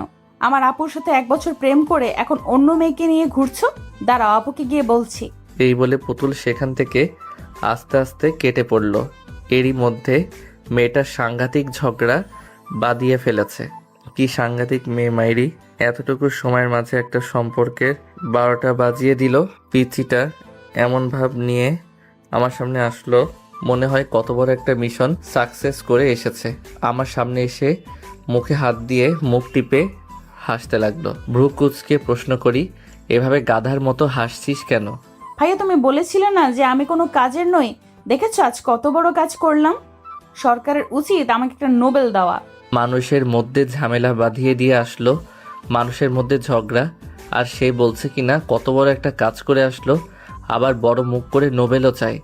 এমন বিচ্ছু শয়তান কখনো দেখিনি আমি। পিচ্চির কথা শুনে আমি ফিক করে হেসে দেই। এটা দেখে সেই ছেলে মেয়ে দুটো আমাদের দিকে অবাক হয়ে তাকায়। ছেলেটা মেয়েটাকে বলে, ওই দেখো, ওরা দুজন হাসাহাসি করছে, তার মানে তারা ইচ্ছে করে আমাদের মাঝে ঝগড়া বাঁধিয়ে দিয়েছে। এটা বলেই তারা দুজন আমাদের ধাওয়া করতে লাগলো। আমাদের আর পাইকে কোনো রকমে পিচিটার হাত ধরে দে দৌড়। এই পিচিটার জন্য কোথাও গিয়ে শান্তি নেই, কোনো না কোনো কাণ্ড ঘটাবেই। কোনো রকমে প্রাণ বাঁচিয়ে পালিয়ে এসেছি। এর কিছুদিন পর ঘরে বসে ফোনে গেমস খেলছিলাম। পিচিটা কোথা থেকে যেন আসলো, খুব সাজুগুজু করে, মনে হয় কোনো অনুষ্ঠানে যাবে। ভাইয়া দেখো তো আমাকে কেমন লাগছে। আমি গেমের মধ্যেই মনোনিবেশ রেখে বললাম, অনেক সুন্দর লাগছে। উফ, ফোনটা রাখো তো। আমি ফোনটা পাশে রেখে পিচিটার দিকে তাকালাম। আচ্ছা রাখলাম, এবার বল কি বলবি? শুনেছো পাশের এলাকায় নাকি একটা মেয়ের বিয়ে? হ্যাঁ শুনেছি, তার বিয়ে, তাতে আমার কি? আর তুই এত সুন্দর করে সেজেছিস কেন? কোথাও যাবি নাকি? সেই বিয়ে বাড়িতে যাবো বলেই তো সেজেছি। পিচ্চিটার কথা শুনে আমার চোখ দুটো একদম রসগোল্লার মতো হয়ে গেল। বিনা দাওয়াতে কেউ কিভাবে বিয়ের বাড়িতে যায়? কিন্তু তারা তো আমাদের দাওয়াত করেনি, বিনা দাওয়াতে কিভাবে যাবি? বিনা আমন্ত্রণে দাওয়াত খাওয়ার যে কি মজা তা তুমি বুঝবে না। এখন সুন্দর দেখে একটা পাঞ্জাবি পরে নাও তো। কি সাংঘাতিক কাহিনী, বিনা আমন্ত্রণে নাকি দাওয়াত খেতে যাবে? আমি যেতে পারবো না। ঠিক আছে, না গেলে নাই, আমি একাই যাব। এই বলে পিচ্চিটা যেতে লাগলো। আচ্ছা ঠিক আছে দাঁড়া, আমিও যাচ্ছি। কখন কি বিপদ ঘটায় তার কোনো নিশ্চয়তা নেই, তাই বাধ্য হলাম যেতে। কালো রঙের একটা পাঞ্জাবি পরলাম, তারপর দুজনে মিলে ঘর থেকে বের হলাম। ঘর থেকে বের হতে না হতেই মা এবং ছোট মা সামনে পড়ল। মা আমাদের দুজনকে একসাথে দেখে বলে, কিরে তোরা কোথায় যাচ্ছিস এভাবে সাজুগুজু করে? বিয়ের দাওয়াত খেতে যাচ্ছি গো বড় মা। পিচ্চিটার কথা শুনেই মুখোদর মা এবং ওর ছোট মা দুজনার দিকেই বেকুবের মতো তাকিয়ে রইল। কোথায়? পাশের এলাকায়। কিন্তু তারা তো আমাদের বিয়েতে দাওয়াত করেনি। তোমাদের দাওয়াত করেনি তো কি হয়েছে, আমাকে তো পার্সোনালি দাওয়াত করেছে। কি বলিস এসব তুই? কোথাকার কোন প্রেসিডেন্ট যে আমাদের দাওয়াত না করে তোকে দাওয়াত করবে, তাও আবার পার্সোনালি? বড় মা, তুমি আমার মতো একজন ভদ্র সমাজসেবককে এইভাবে অপমান করতে পারো না, আমার সম্মানে লাগে। যে মেয়েটা মানুষের মধ্যে ঝগড়া বাঁধিয়ে দেয় সে বলছে কিনা সে একজন ভদ্র সমাজসেবক? মানা যায় এগুলা? ইচড়ে পাকা কি আর সাধে বলি? মা এবং বড় মা আর আমাদের পথ আটকালো না, কারণ তারা জানে তারা তাদের পুতুলের সাথে কখনো কথাই পেরে উঠবে না। পথে যেতে যেতে আমাদের কথোপকথন। ভাইয়া, আমরা গিয়ে কি দিয়ে খাওয়া শুরু করব বলো তো? মুরগির রোস্ট নাকি খাসির কলিজার রোস্ট? তুই কি দিয়ে খাওয়ার চিন্তা করছিস আর আমি চিন্তা করছি মাইর খাওয়ার। কথাটা আমি মনে মনেই বললাম। আগে গিয়ে দেখ খেতে দেয় কিনা, তারপর ভাববি কি দিয়ে খাওয়া শুরু করবি। আর এসব কি আজগুবি খাবারের নাম বলছিস তুই? খাসির কলিজার আবার কখনো রোস্ট হয়? তাহলে ওটাকে কি বলে? ও ওটাই, হ্যাঁ। আমাদের খেতে দেবে কিনা সেটাই জানা নেই, আর সে কিনা কি দিয়ে খাওয়া শুরু করবে সেই চিন্তা করছে। আস্ত কপালে মাইর আছে বিনা দাওয়াতে বিয়ে বাড়ি যাওয়ার জন্য। ভাইয়া কি বলছো অমন বিড়বিড় করে? ভাবছি রে বুড়ি। কি ভাবছো? এটাই ভাবছি যে 40 দিন পর আমাদের 40 কে খাবে। এবার কথা না বলে চুপচাপ চল। পিচ্চিটা হয়তো আমার কথার মানে বুঝতে পারিনি, তাই চুপচাপ হাঁটা ধরল। আজ আমার প্রথম অভিজ্ঞতা হবে বিনা আমন্ত্রণে দাওয়াত খাওয়ার। না জানি কপালে কি আছে, পিচ্চিটা নিজেও মরবে আর আমাকেও মারবে। ভাগ্য করে পেয়েছিলাম এমন একটা পুতুল বউ যে সবসময় আমাকে বিপদে ফেলার চিন্তা ভাবনা করে। বিনা দাওয়াতে বিয়ে বাড়িতে এসেছি তো ঠিকই, কিন্তু কপালে যে কি আছে তা একমাত্র আল্লাহই জানে। কিরে, বিয়ে বাড়িতে তো চলে আসলাম, এবার কোন পরিচয় ঢুকবি? বরপক্ষ নাকি? আমার কথা শেষ করতে না দিয়েই পিচিটা বলে উঠল, না না, ভুলেও বরপক্ষের কথা বলা যাবে না, কারণ বরপক্ষ তো এখনো আসেনি। যদি বরপক্ষের কথা বলি তাহলে তো পাবলিক আমাদেরকেই ধোলাই দিবে। এইটুকু মেয়ের মাথায় কি বুদ্ধি! আমাদের দুজনের কথোপকথনের মাঝে হঠাৎ একজন লোক আসলো। তোমাদেরকে তো আগে কখনো দেখিনি, কে তোমরা আর কোন পক্ষ থেকে এসেছো? আমার গুরু যেহেতু আমার পুতুল বউ, সে সব সময় আমার আগে আগে যায়, তাই এবারেও সে নিজেই উত্তর দিল, হ্যাঁ, আমাদেরকে চিনবেন কিভাবে? আগে কখনো দেখেননি তো, তাই। আর আমরা কোনে পক্ষের লোক? কিন্তু তোমাদের দাওয়াত করেছি বলে তো আমার মনে হয় না। আঙ্কেল, মনে হবে কিভাবে? আপনি যখন আমাদের বাড়িতে দাওয়াত দিতে গিয়েছিলেন তখন তো আমরা নানু বাড়িতে ঘুরতে গিয়েছিলাম, তাই আমাদের দেখেননি। কিন্তু তোমাদের মা বাবা কই? মা বাবা আমাদের জন্য ভেতরে অপেক্ষা করছে। এই ভাইয়া চলো, দেরি করলে আবার মা বকবে। এই বলে টানতে টানতে পিচ্চিটা আমাকে ভিতরে নিয়ে যায়। তারপর একটা টেবিলে বসলাম। কিছুক্ষণ পর খাবার পরিবেশন করা হলো। দুজনে পেট ভরে খেলাম। তারপর স্থান ত্যাগ করি আমরা। গ্রামের পিচ ঢালা রাস্তায় হেঁটে চলেছি আমরা। রাস্তার দুই ধারে সবুজ ফসলে ভরা, যতদূর চোখ যায় শুধু ফসল আর ফসল। গ্রামের মেঠো পথগুলো মানুষের মন ভালো করে দেওয়ার জন্য যথেষ্ট। রাস্তার দুই ধারে দাঁড়িয়ে আছে লম্বা লম্বা ডাব গাছ। বসন্তের ছোঁয়া লেগেছে প্রকৃতিতে। কোকিল তার নিজ কণ্ঠে গান গেয়ে বেড়াচ্ছে মনের সুখে। সৃষ্টির এমন মনোরম দৃশ্য বড়ই মনোমুগ্ধকর। ইচ্ছে করে হারিয়ে যাই এই সুন্দর প্রকৃতিতে, বিলিয়ে দেই নিজেকে। মেঠো পথ ধরে বাড়ির উদ্দেশ্যে হাঁটছিলাম, হঠাৎ পিচ্চিটা বলে ওঠে, জোর বাঁচে বেঁচে গেছি। ধরা পড়লে কি যে হতো! কি আর হতো, মান সম্মান প্লাস্টিক হয়ে যেত। সম্মান আবার প্লাস্টিক সিলভারের হয় নাকি? পিচ্চিটার এমন পাকনামি কথা শুনে ওর কানটা টেনে ধরলাম। উফ ভাইয়া, লাগছে, ছাড়ো। লাগার জন্যই তো ধরেছি। এত পাকা পাকা কথা বলিস কেন? পাকা পাকা কথা কখন বললাম? আমি তো ঠিকই বলেছি। তুমি কখনো দেখেছো মান সম্মান প্লাস্টিকের হয় বা সিলভারের হয়? পিচ্চির এমন অকাট্য যুক্তি শুনে আমি স্তব্ধ, তবুও কান ছাড়লাম না তার। এবার একটু জোরেই টেনে ধরেছি। ভাইয়া ছাড়ো, খুব ব্যথা করছে। আমি কি তোমার ঘরের বউ নাকি যে যখন খুশি আমাকে মারবে? আমি পিচ্চিটার কান ছেড়ে দিয়ে বললাম, তুই আমার ঘরের বউ হতে যাবি কেন? তুই তো আমার ঘরের কাজের বুয়া। কি বললে তুমি? আমি কাজের বুয়া? দাঁড়াও, দেখাচ্ছি তোমাকে মজা। এই বলে পিচ্চিটা আমাকে ধাওয়া করতে লাগলো আর আমি দৌড়াতে লাগলাম। বেশ খেপিয়ে দিয়েছি আমার পুতুল বউটাকে। এখন কোনোভাবেই তার হাতে নিজেকে ধরা দেওয়া যাবে না। ধরা দিলেই বিপদ, কারণ না জানি কতটা রেগে আছে।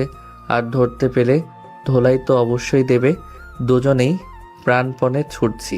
বিয়ে বাড়িতে যেটুকু খাবার খেয়েছি দৌড়াতে দৌড়াতে সব হজম হয়ে গেছে। তাহলে লাভটা কি হলো? আজ আমার পরীক্ষার রেজাল্ট দিয়েছে। ঘরে মন খারাপ করে বসে আছি আমি। এমন সময় পিচ্চিটা আসলো আমার ঘরে, এসে বলে, ভাইয়া, তোমার তো আজকে রেজাল্ট দিয়েছে, কিন্তু তুমি মন খারাপ করে বসে আছো কেন? পুতুল, আমার মন খারাপ আছে, আমাকে একটু একা থাকতে দে। তুই যা। পুতুল কিছু না বলেই চলে গেল। ড্রয়িং রুমে মা এবং ছোট মা বসে গল্প করছিল। সেখানে গিয়ে মাকে বলল, বড় মা, তোমার ছেলে পরীক্ষায় ফেল করেছে। দুজনে গল্প করছিল। পুতুলের এমন কথায় দুজনেই চমকে ওঠে। সবাই ভাবছে এত ভালো একটা স্টুডেন্ট কিভাবে ফেল করতে পারে, যে কিনা প্রতিবার প্রথম হয়। এবার সে ফেল করলো। মা প্রশ্নটি করে, মুগ্ধ ফেল করেছে, তোমাকে কে বললো? কেউ বলেনি, কিন্তু তোমার ছেলের তো মন খারাপ করে বসে আছে। আমি গেলাম, আমাকে বলে আমার মন খারাপ আছে। তুই যা, আমাকে একা থাকতে দে। মা আর কোনো কথা না বলে সোজা আমার ঘরে চলে আসে। এসেই আমাকে একটা থাপ্পড় মারে। মায়ের এমন আচরণে প্রচণ্ড অবাক হয়ে যাই আমি। মা তো কখনো আমাকে অকারণে মারে না, তাহলে আজ কেন মারলো বুঝতে পারলাম না আমি। আমি গালে হাত দিয়ে মাথা নিচু করে শান্ত কণ্ঠে মাকে প্রশ্ন করি, মা, তুমি আমাকে মেরেছো তাতে কোনো সমস্যা নেই, কিন্তু কেন মেরেছো সেই কারণটা বলো। মা কপট রেগে গিয়ে ঝাঁঝালো কণ্ঠে বলে, তুই এত বড় একটা সত্যি আমাদের কাছে লুকিয়েছিস, আবার সাধু সেজে প্রশ্ন করিস কেন মারলাম? আমি যত মায়ের ব্যবহার দেখছি ততই অবাক হচ্ছি। আগে কখনো মায়ের আচরণ এমন হয়নি, কিন্তু আজ হঠাৎ মায়ের কি হলো যার কারণে এতটা বাজে ব্যবহার করছে আমার সাথে? তবে মায়ের এমন অকারণে বাজে ব্যবহার আমাকে খুব আঘাত করছে। কোন সত্যিটা লুকিয়েছি আমি তোমার কাছ থেকে, যার কারণে এতটা বাজে ব্যবহার করছো আমার সাথে? তুই যে ফেল করেছিস তা আমাদেরকে বলেছিস? এই কথাটি শুনে সপ্তম আসমান থেকে পড়লাম। আমি কখন ফেল করলাম? আর মাকেই বা এই কথাটি কে বলল? তোমাকে এসব কথা কে বলেছে? পুতুল বলেছে। আজ পুতুল না বললে তো আমরা জানতে পারতাম না তোর এই ঘটনা। তারপর মা আরো কিছু বকা দিয়ে চলে গেল। আমি ঠায় দাঁড়িয়ে রইলাম। কিছুক্ষণ পর পুতুলকে ডাক দিলাম। পুতুলও লক্ষ্মী মেয়ের মতো আমার ঘরে আসে। আমি পুতুলের হাত ধরে বিছানায় বসালাম। তুই নাকি আমাকে বলছিস যে আমি ফেল করেছি? তুমি মন খারাপ করে বসেছিলে, ভেবেছিলাম তুমি ফেল করেছো, তাই বলেছি। কিন্তু আমি তো ভাবিনি যে বড় মা তোমাকে মারবে। সরি ভাইয়া। পিচ্চিটার এমন অসহায় মুখ দেখে আমি আর রাগ করে থাকতে পারলাম না। তবু বললাম, জানিস তো, পুতুল বেশি বাড়াবাড়ি কোনো কিছুতেই ভালো না। সেটা হোক ভালো কিংবা খারাপ, মজা করার একটা সীমা থাকে। শোন, তোকে একটা গল্প বলি। একটা রাখাল বনে ছাগল চড়াতে যেত। সে গ্রামের লোকদের সাথে মজা করার জন্য বাঘ এসেছে বলে চিৎকার করতে লাগলো। রাখালের চিৎকার শুনে গ্রামের সবাই ছুটে আসলো তাকে সাহায্য করার জন্য, কিন্তু এসে দেখে সেখানে কোনো বাঘ নেই, উল্টো রাখাল হাসছে। এরপর আরো একবার রাখাল এভাবে মজা করলো। গ্রামের লোকেরা ছুটে আসলো রাখালকে বাঁচাতে, কিন্তু রাখাল আবারও হাসতে লাগলো। এমনইভাবে তৃতীয় দিন সত্যি সত্যি বাঘ চলে আসে এবং রাখাল প্রাণ বাঁচানোর জন্য চিৎকার করে সাহায্য চাইতে লাগলো। কিন্তু এবার গ্রামের লোকেরা মজা ভেবেই সাহায্য করতে এগিয়ে আসেনি, বাঘ রাখালকে খেয়ে নেয়। এই গল্পটি শুনে তুই কি বুঝলি? অকারণে মজা করা আর আমাদের ঠিক না। অকারণে মজা করলে নিজেকেই বিপদে পড়তে হয়। এই তো ভালো মেয়ে। ভাইয়া, তোমার খুব লেগেছে তাই না? না রে পাগলি, লাগেনি। ওটা তো মায়ের ভালোবাসার পরশ ছিল, লাগবে কেন? এখন তুই যা। মা আমার যেই গালে থাপ্পড় মেরেছিল, পুতুল ঠাস করে সেই গালে একটা চুমু খেয়ে চলে যায়। আমি বুঝি না এই মেয়েটির কাণ্ডগুলো কখন কি করে, বোঝা মুশকিল। এত বড় হয়েছে এখন তবু দুষ্টুমি গেল না। বিশেষ করে ওর এমন পাগলামিগুলোর জন্যই ওর উপর বেশিক্ষণ রেগে থাকতে পারি না। বিকেলবেলা মন খারাপ করে ড্রয়িং রুমে বসেছিল মা। বাবা খুশি মনে বাজার থেকে মিষ্টি নিয়ে বাসায় বাড়িতে ঢুকলো। বাড়িতে ঢুকেই দেখে মা মন খারাপ করে বসে রয়েছে। বাবা মায়ের পাশে গিয়ে বসলো। বাবা মিষ্টির প্যাকেট খুলে একটা মিষ্টি মায়ের দিকে এগিয়ে ধরে তারপর বলে, কি রেহনুমা, তুমি মন খারাপ করে বসে আছো কেন? আজ তো তোমার খুশি হওয়ার কথা, তা না করে তুমি মন খারাপ করে বসে আছো। এই নাও মিষ্টি খাও। মা মুখ গোমরা করে উত্তর দেয়। আর মিষ্টি কিসের জন্য খুশি হব বলো? মায়ের কথা শুনে বাবা কিছুটা অবাক হয়। কিসের জন্য খুশি হবে মানে? তোমার ছেলে পরীক্ষায় ফেল করেছে, তার জন্য খুশি হব। বাবা মনে মনে ভাবছে, রেহনুমা কি মাতাল হয়ে গেছো নাকি যে এসব আবোল তাবোল বকছো? তোমার ছেলে প্রত্যেকবারের মতোই এবারেও জিপিএ 5 পেয়েছে, আর তুমি বলছো তোমার ছেলে ফেল করেছে। তোমাকে কে বললো এই কথাটি? কথা শুনে মায়ের হার্ট অ্যাটাক করার মতো অবস্থা। তুমি কি বলছো আমাদের মুগ্ধ ফেল করেনি? তাহলে যে পুতুল বলল মুগ্ধ ফেল করেছে, তাই তো আমি ওকে গিয়ে বকাঝকা করলাম। ছেলেটা মন খারাপ করে না খেয়ে বসে আছে, আমি ওকে মেরেছি তবুও কিছু বলেনি। আর আমি যে ওকে মারলাম, ও বলবে না যে ও রেজাল্ট ভালো করেছে? তা না করে মুখ বুজে সব সহ্য করে নিল। এটা তুমি অন্যায় করেছো। না জেনে কাউকে কিছু বলা ঠিক না। আর আমাদের পুতুল মামুনি তো সবসময় মজা করে, ওর কথা তোমার সিরিয়াসলি নেওয়া ঠিক হয়নি। সত্যি ছেলেটার প্রতি অবিচার করেছি। না জানি কতক্ষণই অভিমান করে আছে আমার উপর। আমাদের ছেলেকে আমি ভালোভাবেই চিনি। ওকে যতই শাসন করো না কেন, তুমি ওর মা। তুমি যদি ওর কপালে আদর করে একটা চুমু খাও, তাহলে দেখবে ওর সব অভিমান রাগ নিমিষেই শেষ হয়ে গেছে। এখন নাও মিষ্টি মুখ করো।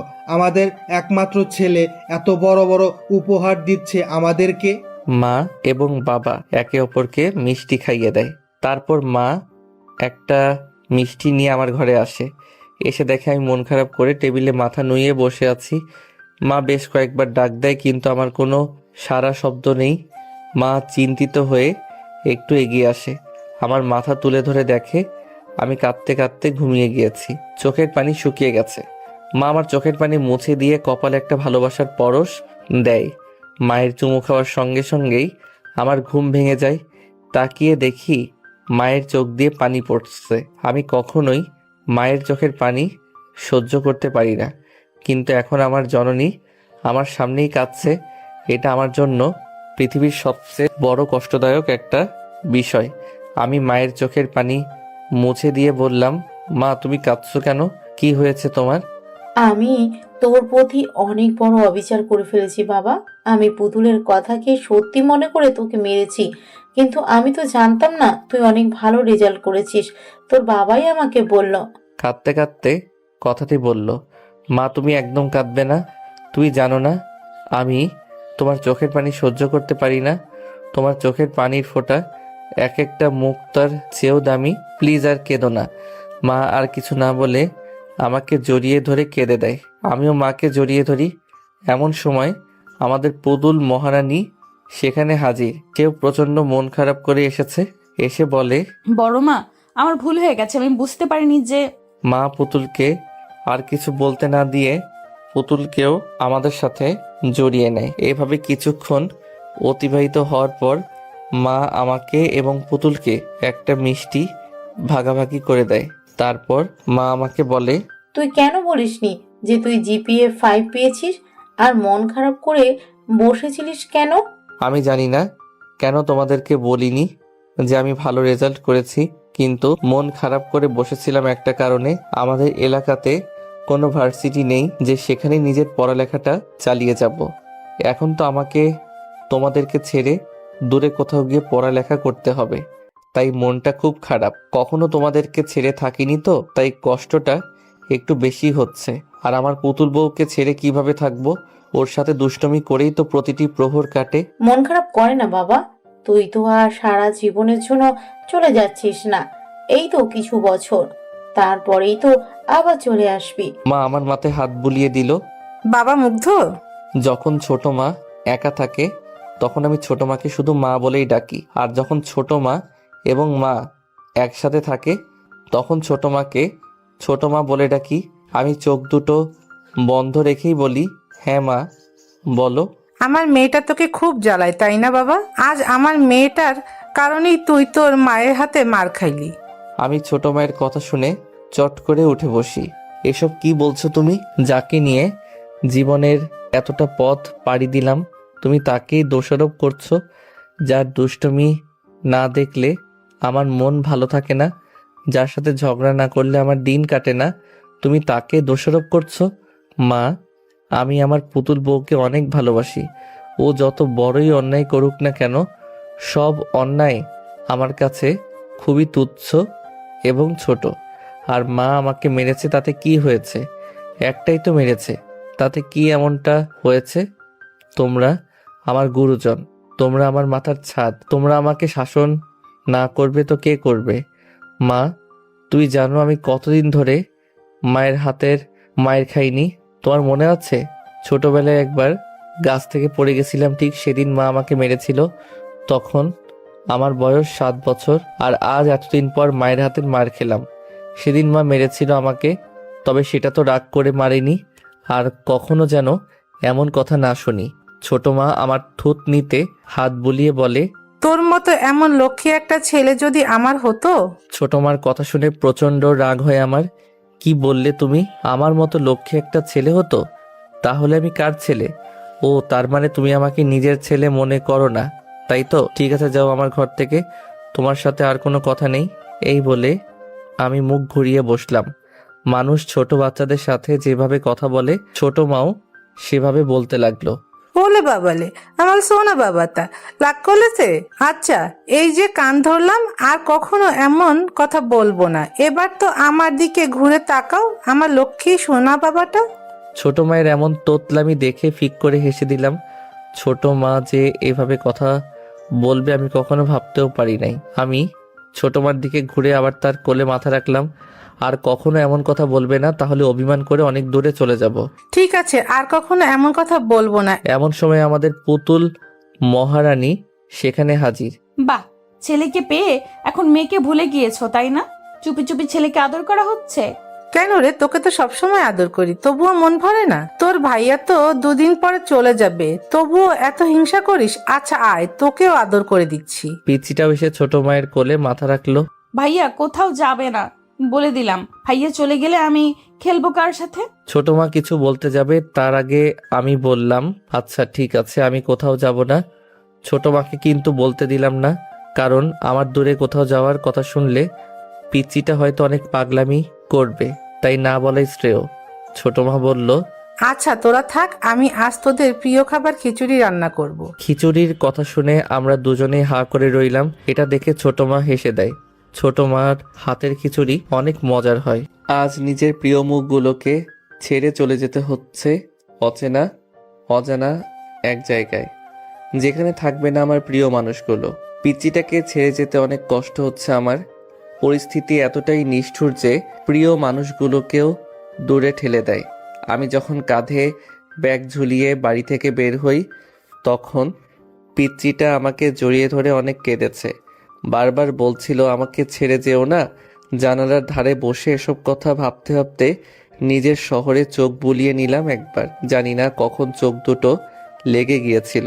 আমি আসার পর নাকি পুতুল কাঁদতে কাঁদতে জ্ঞান হারিয়ে ফেলেছিল। এই কথাটি আমাকে কেউ বলেনি। হঠাৎ কারো চিৎকারে ঘুমটা ভেঙে গেল। তাকিয়ে দেখি হেল্পার। জানালার দিকে তাকিয়ে দেখি আমি বাবার দেওয়ার ঠিকানা চলে আসছি। বাস থেকে নেমে একটা রিক্সা নিয়ে বাবার দেওয়ার ঠিকানায় চলে গেলাম। কলিং বেল বাজানোর কিছুক্ষণ পরে একটা মেয়ে এসে দরজা খুলে দিল। কে আপনি আর কাকে চাই?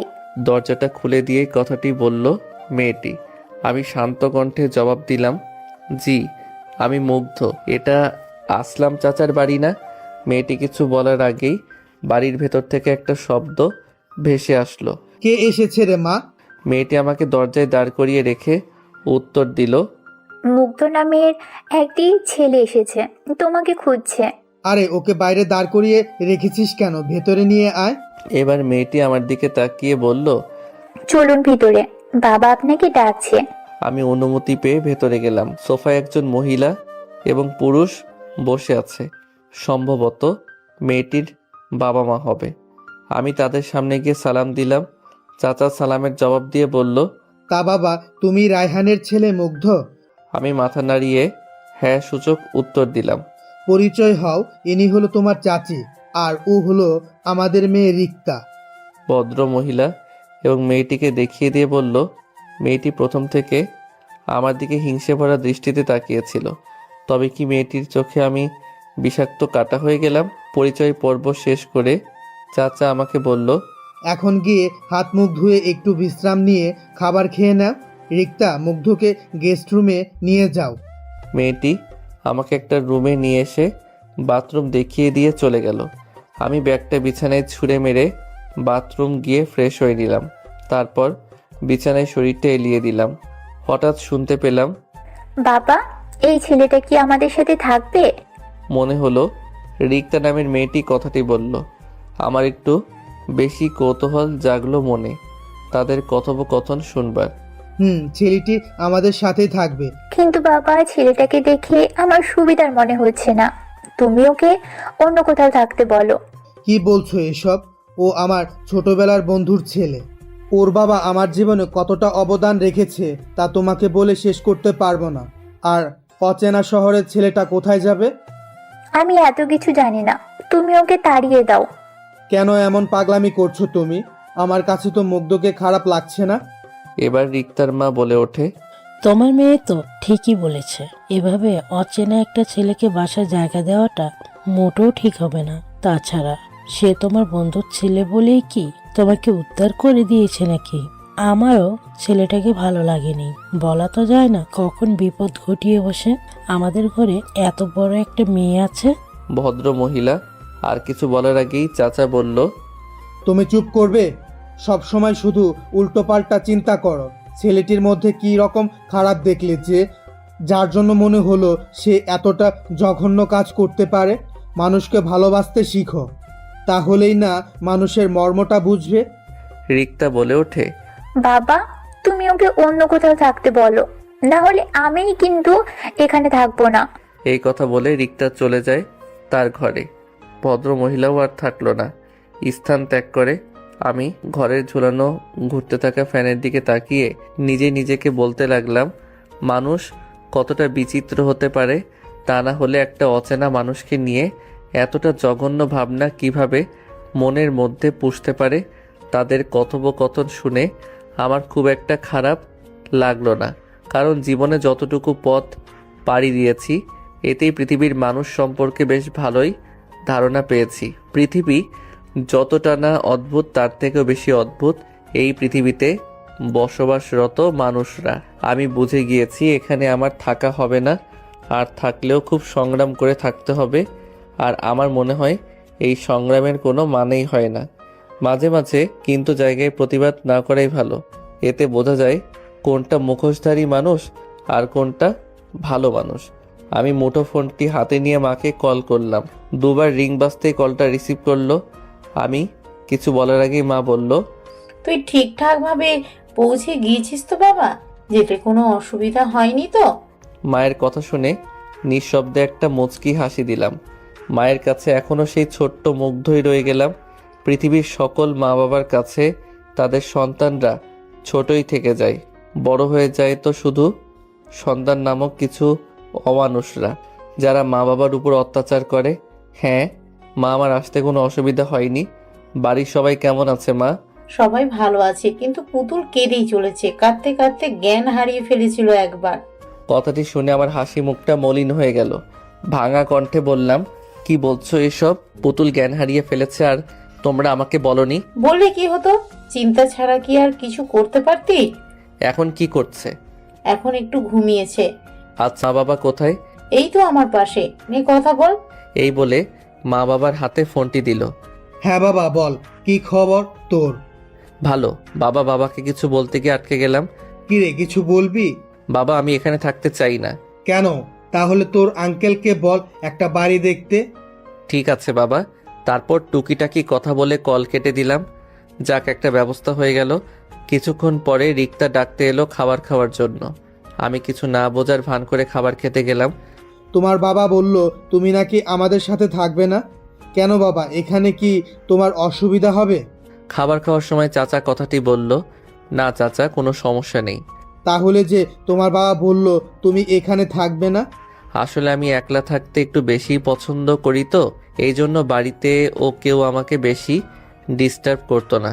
আচ্ছা, যেমনটা তোমার ইচ্ছে। তারপর সবাই খাওয়া শেষ করলাম, কিছু সময় বিশ্রাম নিলাম। তারপর আমি রিক্তা এবং চাচা বের হলাম বাসা দেখার জন্য। তাদের পাশেই বাসাটা, একলা মানুষ তাই বেশি দেখাশোনা করলাম না। সন্ধ্যার মধ্যে সব কিছু গোছগাছ করে নিলাম। আমার পুতুল বউয়ের সাথে কথা বলবো বলে কল দিলাম মাকে। মা বলল, বাবা, তোর বাড়ি পছন্দ হয়েছে? হ্যাঁ মা, হয়েছে। আচ্ছা মা, পুতুল কি এখনো ঘুমায়? না, ঘরে বসে আছে মন খারাপ করে। আচ্ছা, ফোনটা পুতুলকে দাও। মা পুতুলের কাছে গিয়ে বলল, পুতুল মামুনি, তোমার ভাইয়া ফোন করেছে, তোমার সাথে কথা বলবে। না, আমি বলবো না। না, আমি কথা বলবো না। ফোনের ওপাশ থেকে আমি স্পষ্ট নাক টানা শব্দ পাচ্ছি। তার মানে পুতুল এখনো কাঁদছে। আমি মাকে বললাম, মা পুতুলকে বলে দাও আমার সাথে কথা না বললে আর কখনো বাড়ি ফিরবো না।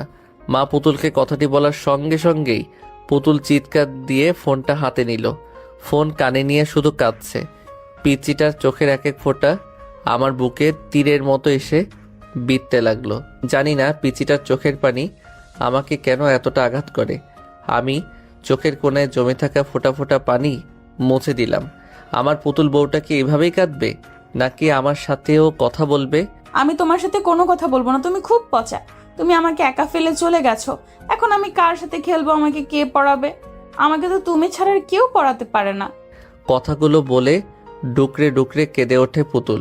ওর এমন বেদনাদায়ক কথাগুলো আমার বুকের ভিতরটাকে দুমড়ে মুচড়ে দিল। ইচ্ছে করছে এখনই ছুটে চলে যাই পিচিটার কাছে। পুতুল বউ, তুই যদি আর একবার কাঁদিস তাহলে আমি আর কখনো বাড়ি ফিরবো না বলে দিলাম। কথাটি বলার সঙ্গে সঙ্গেই কান্না বন্ধ। যাক, ঔষধ কাজে দিয়েছে তাহলে। আমি আবার বললাম, তুই জাদু দেখবি? তুমি তো অনেক দূরে, তাহলে দেখবো কিভাবে? চাইলেই যায়। আমার পড়ার টেবিলের ড্রয়ারে গিয়ে দেখ, তোর জন্য চকলেট রাখা আছে। আর প্রতিদিন সকালে গিয়ে দেখতে পারবি তোর জন্য চকলেট রাখা থাকবে। কিন্তু তুমি তো অনেক দূরে, তাহলে কে আমার জন্য চকলেট রাখবে? এটাই তো জাদু। তুই যখন ঘুমিয়ে পড়বি তখন একটা পরি গিয়ে চকলেট রাখবে তোর জন্য। পিচিটা আর কোনো কথা না শুনে ফোন রেখে দৌড় দিল আমার ঘরে। চকলেটের জন্য একদম পাগলি। দীর্ঘ 5 বছর পর আজ বাড়িতে ফিরছি। নিজের অনুভূতিটা আজ অন্যরকম লাগছে। প্রিয় মানুষের মুখগুলো দেখব বলে। আজ আবার সেই আমার পিচিটাকে দেখতে পাবো। না জানি পিচিটা কতটা বড় হয়ে গেছে। আমাকে দেখলে কি চিনতে পারবে, নাকি আমি তাকে দেখলে চিনতে পারবো? জানি না কি উপহার অপেক্ষা করছে আমার জন্য। দীর্ঘ সময় জার্নির পর বাড়ির সামনে এসে নামলাম। সব কিছু কতটা পরিবর্তন হয়ে গেছে। পুরো পৃথিবীটা যদি পরিবর্তন হয়ে যায় তাহলে মানুষগুলো পরিবর্তন হতেই বা ক্ষতির কি? আমি বাড়ির সামনে গিয়ে দাঁড়ালাম। কিছুটা অবাক হয়ে যাই বটে, কারণ আমাদের বাড়ির সামনে এক ঝাঁক মেয়ে ফুটবল খেলছে। তাদের মধ্যে রয়েছে একটা বড় মেয়ে। মেয়েটাকে ঠিক মতো দেখা যাচ্ছে না। আমি আর সেদিকে না তাকিয়ে বাড়ির দিকে অগ্রসর হলাম। হঠাৎ মাথায় ভারী কিছুর আঘাত পেলাম। মাথাটা ভন ভন করে ঘুরতে লাগলো। পিছনে ঘুরে দেখি বড় মেয়েটি দৌড়ে আসছে আমার দিকে ফুটবল নেওয়ার জন্য। তার মানে এই মেয়েটার কাজ এটা। ভারী বজ্জাত মেয়ে তো, চেনা নেই জানা নেই, হুট করে একজন অপরিচিত মানুষকে বল দিয়ে আঘাত করলো। মেয়েটি আমার সামনে এসে বল কুড়িয়ে নেওয়ার পরে আমার দিকে তাকালো। আমি কিছু বলতে যাব তার আগে মেয়েটি আমাকে জড়িয়ে ধরলো। আচমকা এমন ঘটনার জন্য মোটেই প্রস্তুত ছিলাম না। মেয়েটি হঠাৎ আমাকে জড়িয়ে ধরলো কেন? কে এই মেয়েটি? এসব নানান চিন্তা ঘুরপাক খেতে লাগলো আমার মাথায়। ইতিমধ্যে আমার পুরো শরীরটা অবশ্যই যেতে শুরু করে। মনে হচ্ছে অনেক পুরনো কিছুর সঙ্গে আমার সংঘর্ষ হয়েছে, যার জন্য মনের ভিতর অজানা শিহরণ বয়ে যাচ্ছে। হঠাৎ আমার বুকে ভেজা অনুভব করলাম। মনে হচ্ছে মেয়েটি কাঁদছে, কিন্তু কেন কাঁদছে? সব কিছু আমার অজানা। আমার এগুলোকে জানবার খুব ইচ্ছে জাগছে মনে। এতক্ষণে হুঁশ এলো আমার।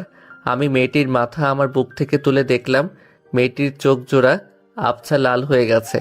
আমি কণ্ঠে জোর এনে বললাম, এ কি, আপনি কাঁদছেন কেন? কি হয়েছে আপনার? মেয়েটি আমার কথা শুনে মনে অনেকটা অবাক হলো মনে হচ্ছে। আমিও ভাবতে লাগলাম এতটা অবাক হওয়ার কারণ। মেয়েটি কপট রেগে কোমরে 2 হাত রেখে বলল, তুমি আমাকে চিনতে পারোনি? আমাকে তুমি করে সম্বোধন করায় অনেকটা অবাক হলাম আমি। আমাকে কিছু বলার সুযোগ না দিয়ে আবার সে বলল, আজ তোমাকে দেখাবো মজা। এই বলে ফুটবল রেখে আমাদের বাড়ির ভিতরে চলে গেল। আমি আরো বেশি অবাক হলাম মেয়েটির এমন হুটহাট কাজকর্ম দেখে। মেয়েটি আমাকে জড়িয়ে ধরলই বা কেন, কাঁদলই বা কেন, আর আমাদের বাড়ির ভিতরেই বা গেল কেন? সবকিছু আমার মাথা ঘুরিয়ে দিচ্ছে। হয়তো আমাদের পরিচিত কেউ হবে তাই এমন আচরণ করছে, কিন্তু আমার পুতুল বউটাকে দেখতে না পেয়ে মনটা নিমিষেই খারাপ হয়ে গেল। যার জন্য মনটা সবসময় ছটফট করে, এখনও তার দেখাই মিলল না। এসব চিন্তা বাদ দিয়ে বাড়িতে সামনে এসে কলিং বেল বাজালাম। কয়েক মুহূর্ত পর ছোট মা এসে দরজা খুলে দিল। আমাকে দেখার সঙ্গে সঙ্গেই ছোট মার চোখের পানি গড়িয়ে এলো। কলিজা বলে চিৎকার দিয়ে আমাকে জড়িয়ে ধরে কাঁদতে লাগলো। হয়তো এটা খুশির কান্না। এ কান্না থামাতে নেই। কলিজার শব্দটি শুনে ঘরে থাকা আমার জননী ও এক প্রকার দৌড়ে চলে এলো। ছোট মা আমার কপালে গালে চুমো দিয়ে ভরিয়ে দিল। এবার মা আমাকে দেখে যেন অজর ধারায় চোখের পানি ফেলতে লাগলো। আমি বুঝি না মায়েরা কেন এমন হয়। সন্তানকে বহুদিন পর দেখলেই কেন কাঁদে, আর দূরে কোথাও গেলেই কেন কাঁদে। আমাকে দেখে মা একদম বরফ হয়ে গেছে। আমি একটু এগিয়ে গিয়ে মাকে পরম মমতায় জড়িয়ে ধরলাম। মা এবার হাউমাউ করে কাঁদতে লাগলো। আমি বুঝতে পারছি মায়ের কান্না থামাবো কিনা। আমি মায়ের চোখের পানি মুছিয়ে দিয়ে ভাঙা কণ্ঠে জোর এনে বললাম, মা আমি কি তোমাদের চোখের পানি দেখার জন্য এত দূর ছুটে এলাম নাকি? তোমাদের মুখে পূর্ণিমার হাসি দেখার জন্য এসেছি। মা বুঝতে পারলো আমার কথায় অভিমানের মিশ্রণ রয়েছে, আর আমার অভিমান খুব সহজে ভাঙবার নয়, সেটা মা খুব ভালো করেই জানে। তাই চোখের পানি মুছে আমার কপালে একটা ভালোবাসার পরশ দিয়ে বলল, তুই আসবি এইটা আমাদের বলিসনি কেন? একেবারে যেহেতু চলে এসেছি তাই ভাবলাম সারপ্রাইজ দেব। তুই এমন এমন সারপ্রাইজ দিস, মানুষের হার্ট অ্যাটাক হওয়ার মতো সারপ্রাইজ। বেশ ভারী কণ্ঠে কথাটি বলল আমার জননী। উফ মা, এসব ফালতু কথা আমার জন্য একদম পছন্দ না। আচ্ছা ঠিক আছে, আর বলবো না। নিজের মাকে পেয়ে আমাকে ভুলে গিয়েছিস। আমি কে যে আমাকে মনে হবে? পিছন থেকে অতি জোরালো অভিমানী কণ্ঠে ছোট মা কথাটি বলল। আমি এবার মাকে ছেড়ে ছোট মাকে গিয়ে জড়িয়ে ধরি। ছোট মার কপালে শব্দ করে ছোট্ট একটা চুমু খাই। আমি জানি ছোট মা আমার উপর বেশিক্ষণ রাগ বা অভিমান করে থাকবে না। ছোট মার কাঁধে আমার 2 হাত পেঁচিয়ে বললাম, তোমরা 2 মা মিলে আমার দুটো পৃথিবী। তোমাদের কাউকে আমি আলাদা চোখে দেখি না। মাকে যতটা ভালোবাসি তোমাকেও ঠিক ততটাই ভালোবাসি। তোমাদের 2 মায়ের মাঝে আমি কোনো বৈষম্য রাখি না। ছোট মা আমার মাথায় হাত বুলিয়ে দিয়ে বলে, আমরা ভাগ্য করে তোর মতো সন্তান পেয়েছি। আমি দুজনকে হাসানোর জন্য বললাম, আমি ভাবতেই পারিনি তোমরা এত তাড়াতাড়ি বুড়ি হয়ে যাবে। 5 বছরই বুড়ি হয়ে গেলাম আমরা। তা নয় তো কি, মাথার প্রায় চুল তো পেকে গেছে। তাহলে তো বুড়ি হয়ে গেছো তোমরা, তাই না? আমার কথা শুনে আমার 2 জননী ফিক করে হেসে দেয়। দুটো চাঁদের হাসি একসাথে হলে কতটা সুন্দর হতে পারে তার বর্ণনা দেওয়ার ক্ষমতা আমি অধমের নেই। মায়েদের সাথে খুনসুটি করলেও আমার দু চোখ যেন খুঁজে হয় না অন্য কাউকে। আমি এসেছি পর্যন্ত এখনো আমার পুতুল বউয়ের কোনো দেখা নেই। তোর পুতুল বউ ঘরে আছে।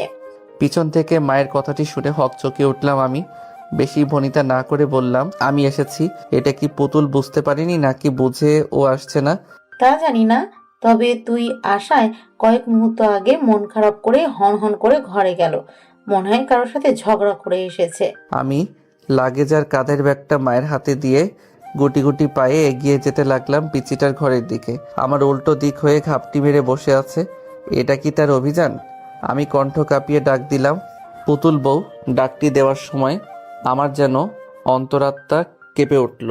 আজ কত বছর পরে আমার সেই রেখে যাওয়া ছোট্ট পুতুলকে দেখবো আমি। ভাবতেই আমার মনের ভিতর সাগরের ঢেউয়ের মতো উতাল পাতাল শুরু হয়ে গেল। আমার মুখ থেকে পুতুল বউ ডাকটি শুনে পুতুল আমার দিকে ঘুরে তাকায়। সেই মেয়েটি যে আমাকে বাড়ির সামনে জড়িয়ে ধরেছিল। এবার আর অবাক হলাম না, কারণ আবছা আবছা বুঝতে পেরেছিলাম এই মেয়েটি আমার পুতুল বউ হবে। পুতুল এবারও বিলম্ব না করে দৌড়ে এসে আমায় জড়িয়ে ধরে। এবার আমিও পরম মমতায় জড়িয়ে নিলাম আমার পুতুল বউটাকে। দীর্ঘ কয়েকটি বছর পর প্রিয় মানুষটাকে বুকে জড়িয়ে নেওয়ার অনুভূতিটা যে কতটা প্রখর তা বলে বোঝানো খুব কঠিন। রেখে গেলাম সেই ছোট্ট পুতুলকে। আর এসে যে পুতুল বউকে এতটা বড় হতে দেখব তা ভাবনায় আনা মুশকিল।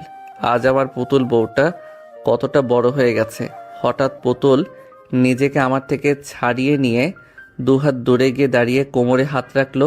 তুমি আমাকে চিনতে পারোনি? এত তাড়াতাড়ি ভুলে গিয়েছো আমাকে? কথাটি বেশ অভিমান নিয়েই বলল আমার পিচ্চিটা। জানি এখন ইমোশনাল হওয়া যাবে না, তাই পুতুল বউটাকে রাগানোর জন্য বললাম, আগে তো অনেক সুন্দরী ছিলি, এখন যে এতটা পেতনির মতো দেখতে হবি তা তো আর জানতাম না, তাই চিনতেও পারিনি। এই বুঝি বোমাটা ফাটলো বলে। আমি পেতনির মতো দেখতে, তাই না? গোটা গ্রামের সবচেয়ে সুন্দরী মেয়ে আমি, আর আমাকেই বলছো পেতনি? আজ তোমার একদিন কি আমার যে কয়দিন লাগে। এই বলে পাশে টেবিলে থাকা স্টিলের স্কেল নিয়ে আমাকে ধাওয়া করতে লাগলো মারার জন্য। পুরো বাড়ি ছুটে চলেছি আমরা। সত্যি এতদিন পরে পুতুলের রাগ ভাঙাতে পেরে অনেকটাই ভালো লাগা কাজ করছে আমার মনে। আমাদের এমন ছেলে মানুষই দেখে ছোট মাকে বলে, এতদিন বাড়িটা যেন প্রাণহীন ছিল, আজ আমাদের খোকা আসার সাথে সাথে এই বাড়িটা প্রাণ ফিরে পেল।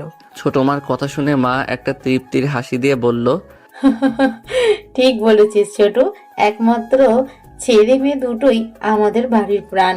ওদের ছাড়া বাড়িটা একেবারে নিষ্প্রাণ।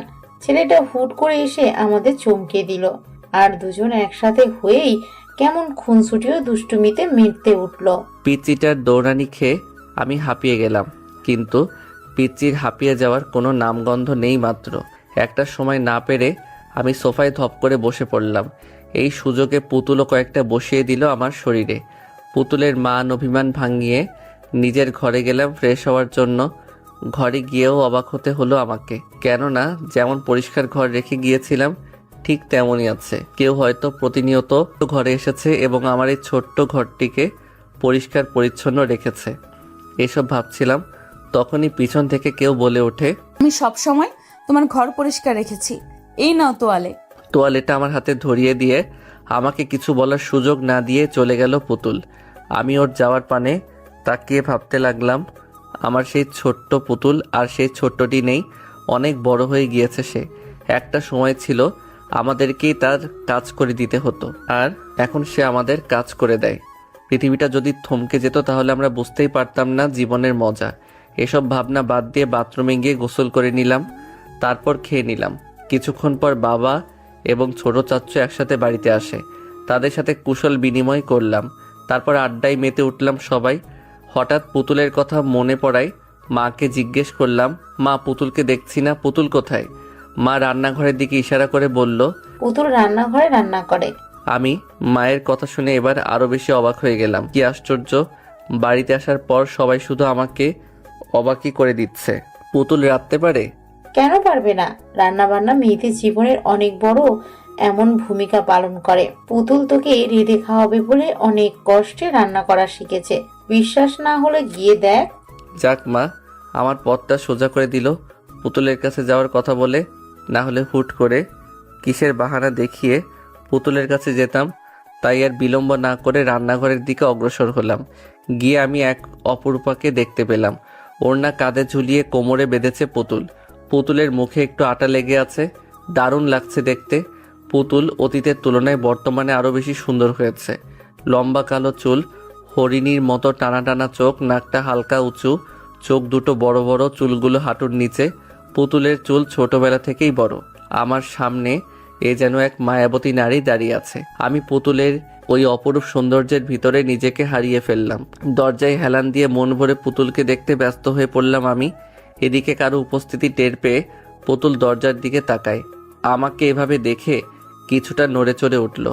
হয়তো আমাকে এভাবে আশা করেনি সে। এদিকে পুতুলকে দেখতেই বিভোর আমি। পুরো দুনিয়া যেন এই মুহূর্তে থমকে গিয়েছে। পুতুলের মনে শয়তানি বুদ্ধি জেঁকে বসে। গরম খুঁদি নিয়ে টিপি টিপি পায়ে আমার সামনে এসে দাঁড়ায়, তবু কোনো হেলদল নেই আমার। পুতুল গরম খুন্তিটা আমার হাতে ছোঁয়ালো, সঙ্গে সঙ্গে চিৎকার বেরোলো, কিন্তু চিৎকারটা বাইরে যেতে দিল না পুতুল। তার আগেই তার ওই নমনীয় কোমল হাত দিয়ে আমার মুখটা চেপে ধরে। পুতুল একদম আমার শরীরের সাথে লেপ্টে গেছে।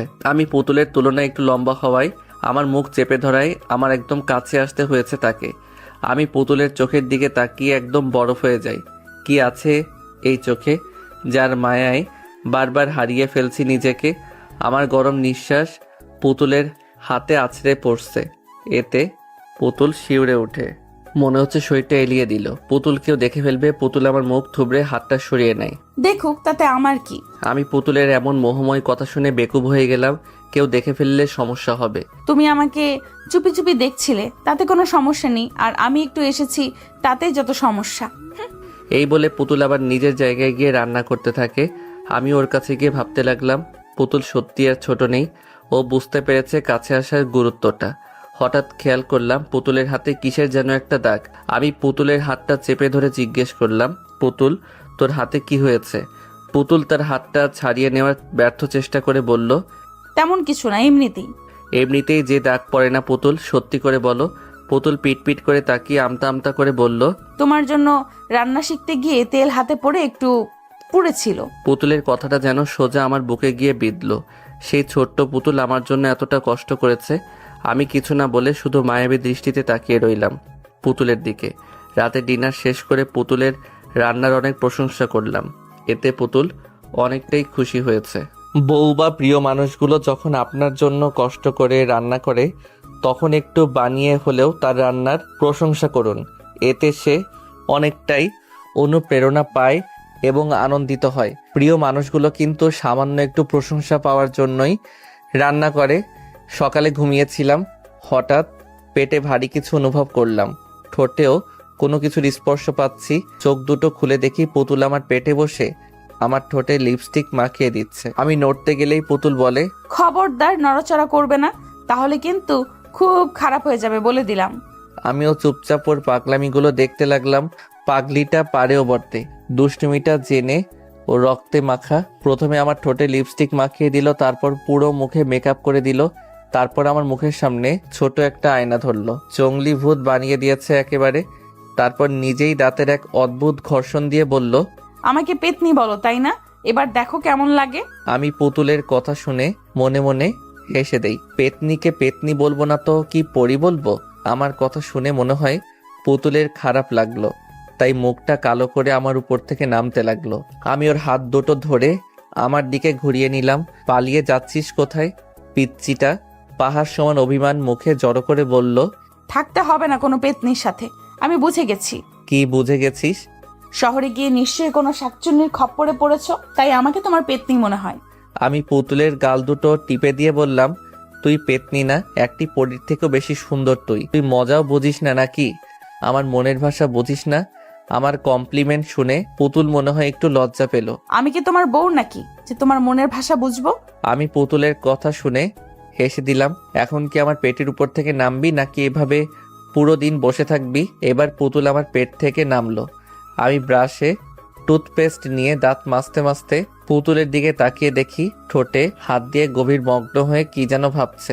আমি ওর মাথায় একটা চাটি মেরে বলি, কিরে এভাবে কি ভাবছিস? পুতুল কপট রেগে বলল, তুমি আমাকে মারলে কেন?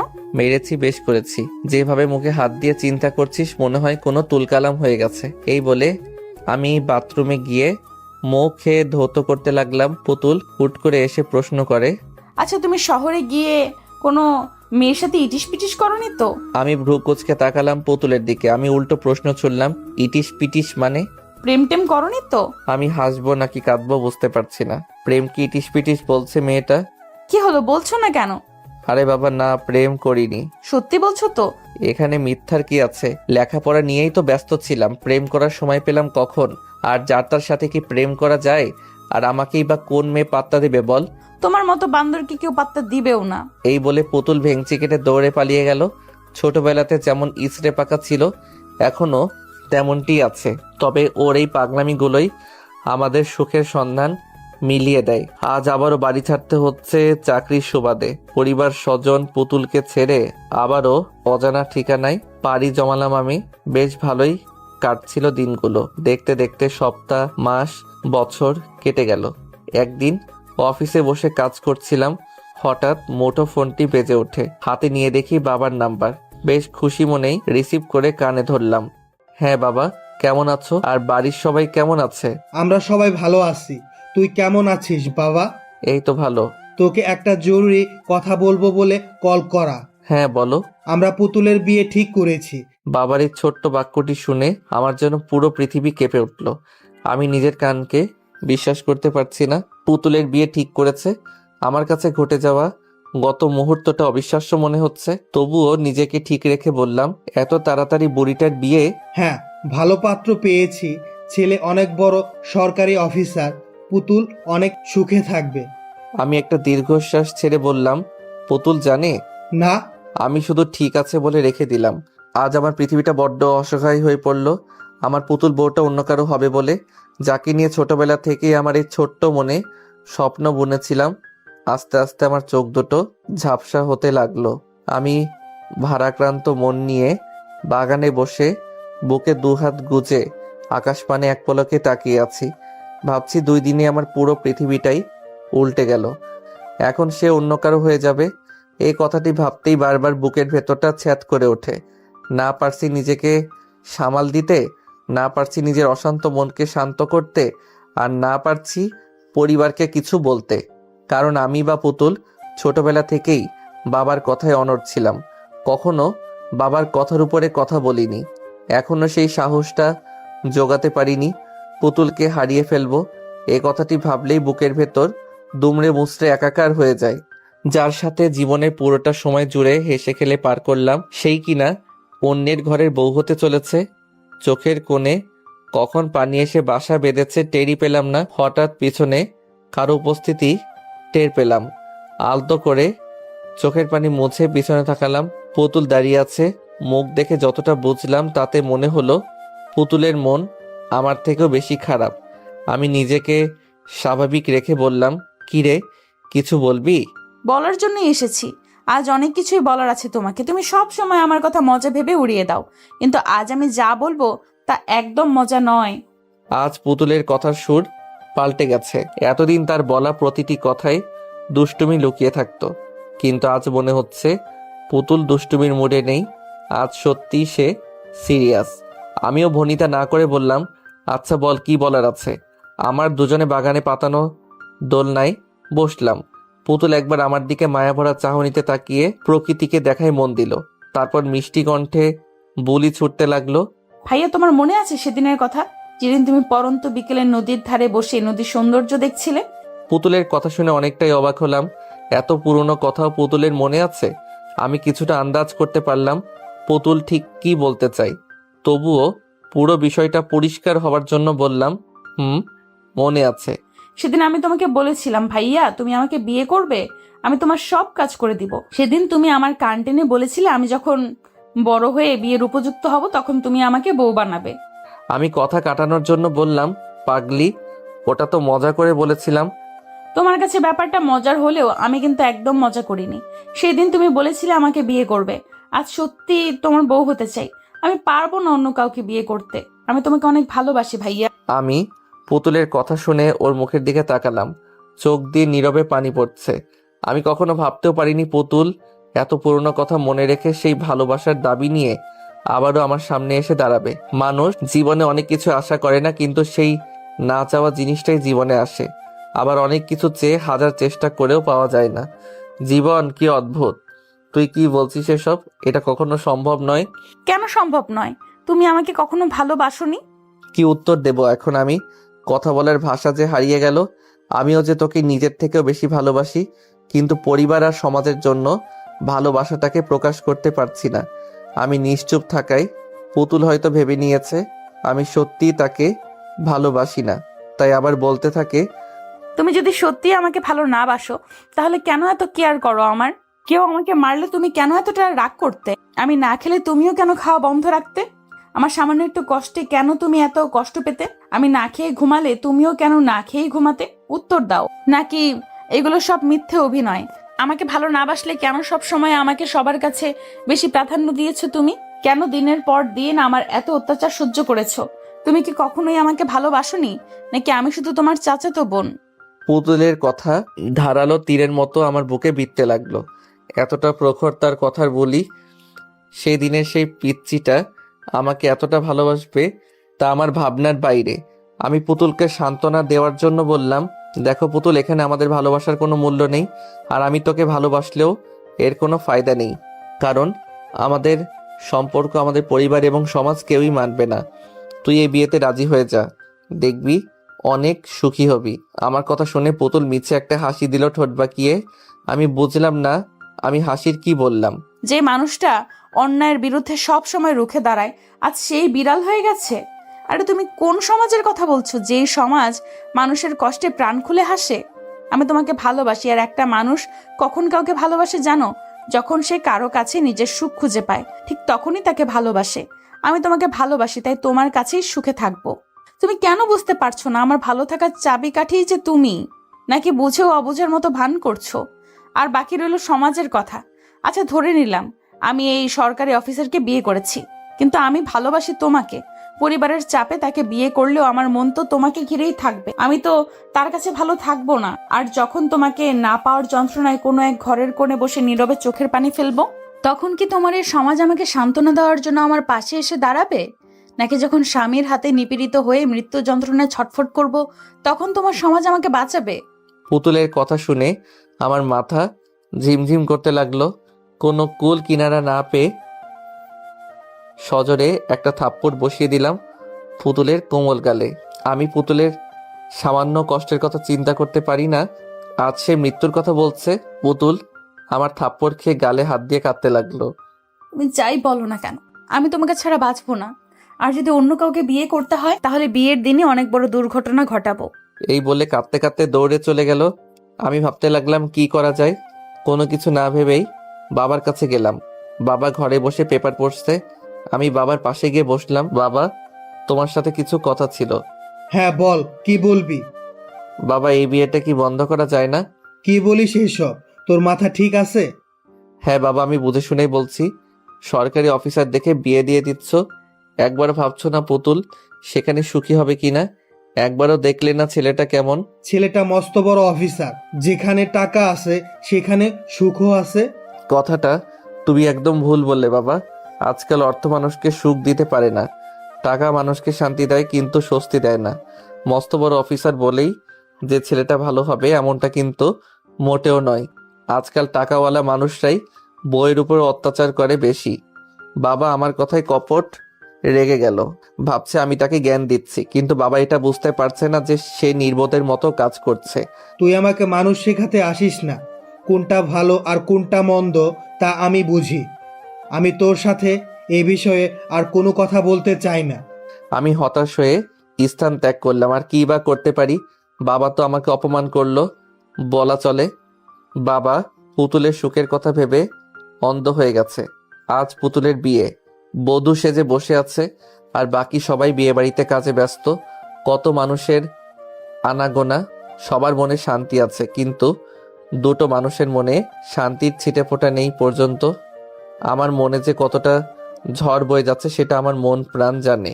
লাল বেনারসিতে সৌন্দর্যটা দ্বিগুণ হয়েছে, একদম পুতুলের মতো লাগছে দেখতে। আমি দূর থেকে এক পলকে তাকিয়ে আছি তার দিকে। কাজী বিয়ে পড়ানো শুরু করলো। প্রথমে ছেলেটি কবুল বলল, এবার পুতুলের পালা। এদিকে আমার মনে তোলপাড় শুরু হয়ে গেছে, কোনোভাবেই মনকে শান্ত করতে পারছি না। তবে কি আমি চিরতরে হারিয়ে ফেললাম আমার পুতুল বউটাকে, যার সাথে কেটেছে আমার শৈশব, যার কষ্টে আমি কষ্ট পাই?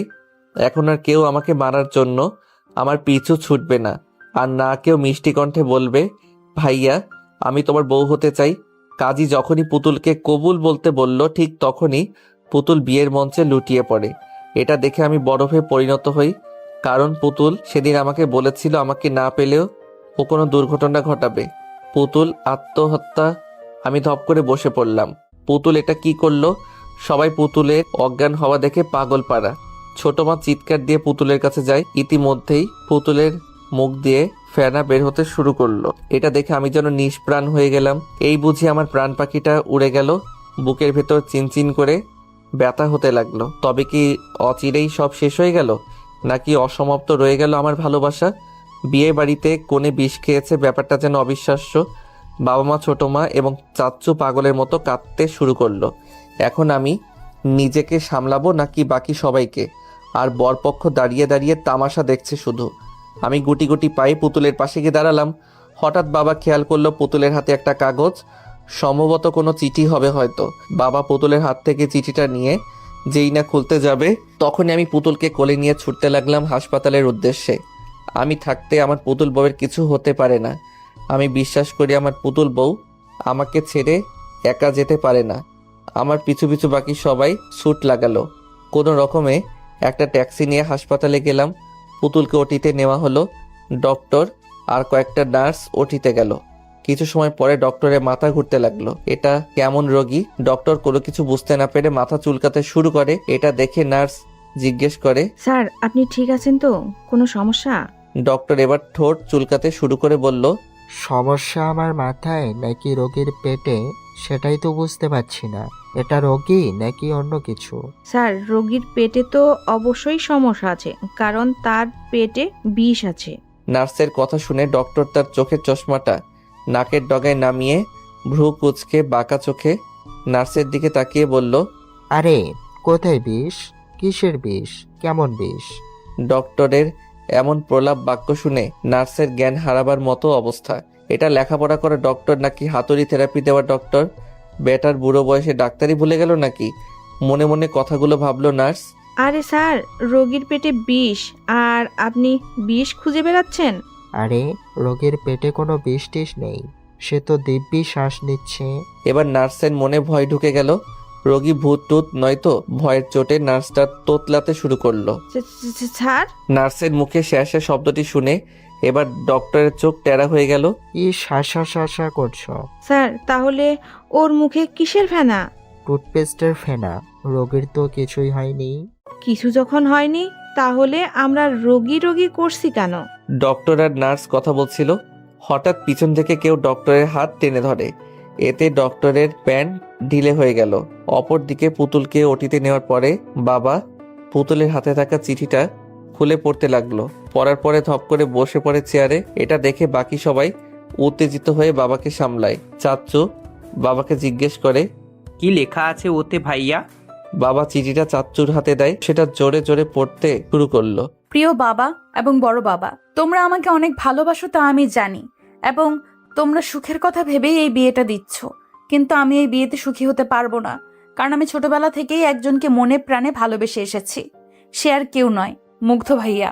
ছোটবেলা থেকে স্বপ্ন ছিল ভাইয়ার বউ হবার। ভেবেছিলাম কখনো তোমাদের ছেড়ে অন্য কোথাও যাব না, চিরকাল আমরা একসাথেই থাকবো। আমি যখন ছোট ছিলাম তখন তোমরা আমাকে ভাইয়ার বউ বলতে, আর তখন আমার অনেক লজ্জা হতো, অপরদিকে খুশিও হতাম খুব। একদিন তোমরাই বলেছিলে আমাকে ভাইয়ার বউ করবে, কিন্তু তোমরা তোমাদের কথা ভুলে গেছো, এবং ভাইয়াও কথা দিয়েছিল আমাকে তার বউ করবে, সেও তার দেওয়া কথা ভুলে গিয়েছে। তোমরা কেউ আমাকে বোঝোনি আমি ভাইয়াকে অনেক ভালোবাসি, আর ভাইয়াও আমাকে অনেক ভালোবাসে। তোমরা আমাদের সম্পর্ক নাকি মানবে না, তাই তোমাদের সবাইকে ছেড়ে চলে যাচ্ছি একা। আমি পারবো না ভাইয়াকে ছাড়া বাঁচতে, তাই পাড়ি জমালাম না ফেরার দেশে। ইতি তোমাদের আদরের দুষ্টু পুতুল। চিঠিটা শুনে আমার মাথা ভনভন করতে শুরু করলো। আমি কখন তাকে বললাম যে আমিও ভালোবাসি? মেয়েটা মরবে তবুও কাউকে শান্তি দেবে না। চিঠিটা শুনে সবাই আমার দিকে কেমন যেন অদ্ভুত দৃষ্টিতে তাকালো। নিজেকে এলিয়েন মনে হচ্ছে। বাবা আমার সামনে এসে জিজ্ঞেস করলো, তোরা একে অপরকে ভালোবাসিস? আমাকে আমার পুরো কথা শেষ করতে না দিয়েই বাবা আবার বলে, তোরা একে অপরকে ভালোবাসিস সেটা আমাদের বলিসনি কেন? আমি কিছু বলতে যাব তখনই ওটি থেকে ডক্টর এবং নার্স বেরিয়ে আসে। সবাই ডক্টরের কাছে ছুটে যায়। বাবা ডক্টরকে প্রশ্ন করে, ডক্টর, আমাদের মেয়েটার কি অবস্থা? ও ভালো আছে তো? ডক্টর নাগের ডগা চুলকাতে শুরু করে। এটা দেখে নার্স মনে মনে ভাবে, এই বেটার চুলকানির রোগ আছে নাকি? Danger coming coming. ডক্টরের কথা শুনে আমি হাঁ করে তাকিয়ে রইলাম তার দিকে। লেখোকা, এটা আবার কোন দেশের ভাষা? আমি ডক্টরের কথা না বুঝে নার্সকে জিজ্ঞেস করলাম, নার্স ডক্টর কি বলল? আমি তো কিছুই বুঝলাম না। এই সুযোগ ডক্টরকে পচানোর। নার্স 2 হাত মুঠো করে বললেন, আসলে উনি এলিয়েন গ্রুপের ডক্টর, নেপচুন থেকে ডাক্তারি শিখেছেন, তো তাই তার ভাষা কেউ বুঝে না। এই কথা শুনে ডক্টরের কান দিয়ে ধোঁয়া বেরোচ্ছে। খ্যাপা সারের মতো ফুঁসতে ফুঁসতে স্থান ত্যাগ করলো। এদিকে আমার ফিট হওয়ার মতো অবস্থা। কখন না জানি ঠুস করে জ্ঞানটা চাঁদের দেশে চলে যায়। এটা হসপিটাল নাকি পাগলা গারদ? চাচ্চু আবার নার্সকে জিজ্ঞেস করে, আমার মেয়ে ঠিক আছে তো? আসলে আপনার মেয়ের অবস্থা বেশি ভালো না, আপনারা গিয়ে দেখা করুন। সবাই তড়িঘড়ি করে ভিতরে ঢুকলো। ভিতরে গিয়ে দেখে পুতুলের করুণ অবস্থা। জোরে জোরে শ্বাস নিচ্ছে। ছোট মা গিয়ে পুতুলকে বুকে জড়িয়ে নিয়ে পাগলের মতো কাঁদতে থাকে। তুই এটা কেন করলি মা? একবার কি আমাদের বলতে পারলি না তোর ভালোবাসার কথা? আমরা তোদের কখনো আলাদা করতাম বল? তোরাই তো আমাদের ভালো থাকার চাবিকাঠি। তাহলে কেন করলি এমন কাজ? সবার চোখ দিয়ে অজর ধারায় পানি পড়ছে। বাবা পুতুলের মাথার পাশে বসে পুতুলের মাথায় হাত বোলাতে বোলাতে বলল, মারে, তুই কেন এত বড় একটা সিদ্ধান্ত নিয়েছিস? শুধু একবার মুখ ফুটে আমার মনের কথাগুলো আমাকে বললে কি আজ এই দিনটা আসতো? তুই তো আমাকে অনেক ভালোবাসিস, তবু আমায় বলতে পারলি না। এবার পুতুল অনেক কষ্টে ভাঙা কণ্ঠে জোরে এনে বলল, বড় বাবা, তোমাকে বললে কি ভাইয়ার সাথে আমাকে বিয়ে দিতে? পুতুলের এমন ভাঙা কণ্ঠের কথা শুনে সবাই ঢুকরে কেঁদে ওঠে। বাবা চোখের পানি মুছে বলল, হ্যাঁ দিতাম। এই কথাটি শুনে পুতুল এক লাফে উঠে বসে বলল, তাহলে এখন বিয়ে দাও ভাইয়ার সাথে। পুতুলের কাণ্ড দেখে এক একজনের চোখ ফুটবলের আকার ধারণ করলো। তো ইতিমধ্যে বুকে হাত দিয়ে ফ্লোরে লুটিয়ে আমি গিয়ে বরের বুকে কান পেতে শুনতে লাগলাম হার্টবিট চলছে নাকি পগার পার। কিন্তু না, এই তো দেখি গান বাজানোর বক্সের মতো শব্দ করছে তার হার্টবিট। আমি কানে কম শুনতে লাগলাম। কে যেন বরের মুখে পানি ঢেলে জ্ঞান ফেরালো। ও ফ্লোর থেকে উঠে বলল, আমি আর এই বিয়ে করব না। এই মেয়ে এত ডেঞ্জারাস, একে বিয়ে করলে 2 দিনের মাথায় আমার সুস্থ হার্ট অ্যাটাক করে কাতায় চলে যাব।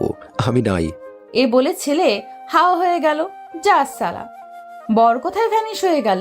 যাক, আপদ বিদায় হলো। রাগে চাচ্চুর চোখ লাল হয়ে গেছে। তুই এতক্ষণ আমাদের সাথে নাটক করলি? এই বলে পুতুলকে মারার জন্য হাত তুলল। সঙ্গে সঙ্গে বাবা চাচ্চুর হাত ধরে ফেলল। আহ ছোট, কি পাগলামো করছিস?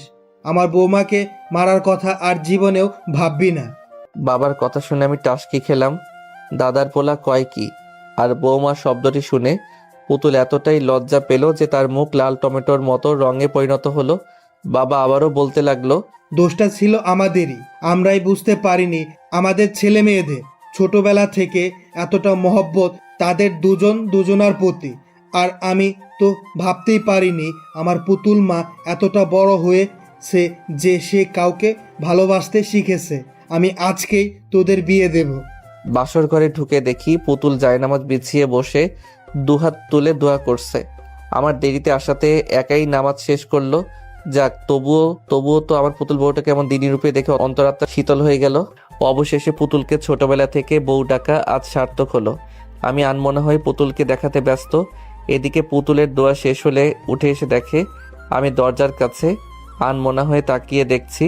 পুতুল আমার সামনে তুড়ি বাজিয়ে বলল, কি হলো? এইভাবে আনমনে কি দেখছো? ভাবুক দৃষ্টিতে তাকিয়ে রইলাম পুতুলের দিকে। মাশাল্লাহ, মুখে সবকিছু ঠিক আছে, কিন্তু কিসের যেন একটা অভাব রয়েই গেছে। আমি পুতুলের কোমর জড়িয়ে ধরে আলতো করে ওর কপালে শব্দ করে ছোট্ট একটা চুম্বন করলাম। পুতুল আমার ভালোবাসার প্রথম পরশ সাদরে গ্রহণ করলো। তারপর পুতুলের 2 চোখের পাতাতেও চুম্বন করলাম। পুতুল নিষ্পলক চোখে তাকিয়ে আছে আমার দিকে। এ যেন হরিণীর একজোড়া চোখ তাকিয়ে আছে আমার মুখপানে। এতটাই মায়াবী তার চোখ। আমি মাথার পাগড়িটা খুলে রেখে বিছানায় শরীরটা এলিয়ে দিলাম। পুতুল এসে আমার বুকে মাথা রেখে শুয়ে পড়ে। বুকটা যেন ঠান্ডা হয়ে গেল। মনের ভিতর অদ্ভুত এক প্রশান্তি বয়ে গেল। আমি পুতুলের মাথায় হাত বুলিয়ে বললাম, তোকে দেখেছিলাম। পুতুল আমার বুকে বিলি কেটে বলল, ওভাবে দেখার কি আছে? আগে কখনো দেখোনি? বিয়ের আগে এবং বিয়ের পরে 2 সময় দেখার 2 রকম অনুভূতি কাজ করে মনে। বিয়ের আগের দেখায় মানসিক তৃপ্তি হয় না, হারিয়ে ফেলার ভয় বিদ্যমান থাকে মনের ভিতর। কিন্তু বিয়ের পরের দেখায় কোনো ভয় নেই, এ দেখায় তৃপ্তি মেলে। আমাদের ভালোবাসার খুঁটি এতটাও কমজোর নয় যে আমরা কাউকে হারিয়ে ফেলবো। এর বাস্তব প্রমাণ তুমি নিজেই পেয়েছো। তোমাকে পাওয়ার জন্য কতই না অভিনয় করতে হলো, কিন্তু তুমি তো ভীতু। ভালোবাসার কথা মুখ ফুটে কাউকে বলতে পারলে না। পিচ্চিটার কথা শুনে মনে মনে হাসি পেল আমার। গায়ে গতরেই বেড়েছে, বুদ্ধি হয়নি এখনো।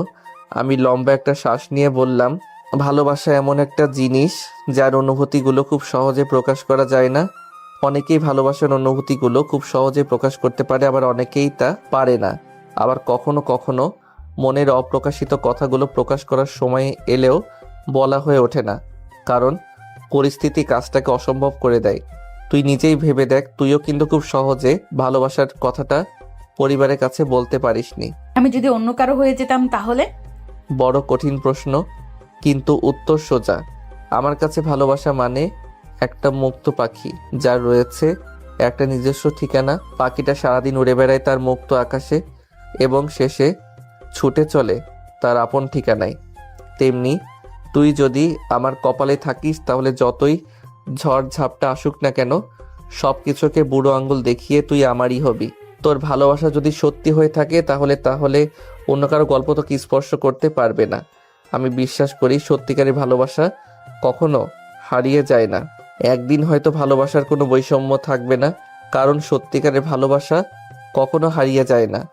আমি সেখানে যেতে চাই। তুমি আমাকে তোমার বউ বানানোর প্রথম কথা দিয়েছিলে।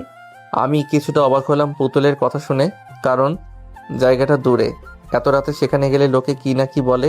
এমন পাগলামি করিস পুতুল, যেতে অনেক সময় লাগবে। পুতুল আমার বুক থেকে মাথাটা তুলে আস্তে ধীরে তার ঠোঁট দুটো আমার ঠোঁটের কাছাকাছি নিয়ে আসে। তারপর আলতো করে আমার ঠোঁটে তার কোমল নমনীয় ঠোঁট দুটোর ছোঁয়া দিল। শিহরণ বয়ে গেল আমার শরীরে। এটা জীবনের দ্বিতীয় ছোঁয়া পুতুলের ঠোঁটে। পুতুল মায়াবী চোখে তাকিয়ে মায়াবী কণ্ঠে বলল, প্লিজ। পুতুলের কথায় এতটাই মায়া জড়ানো যে আমি না করতে পারলাম না।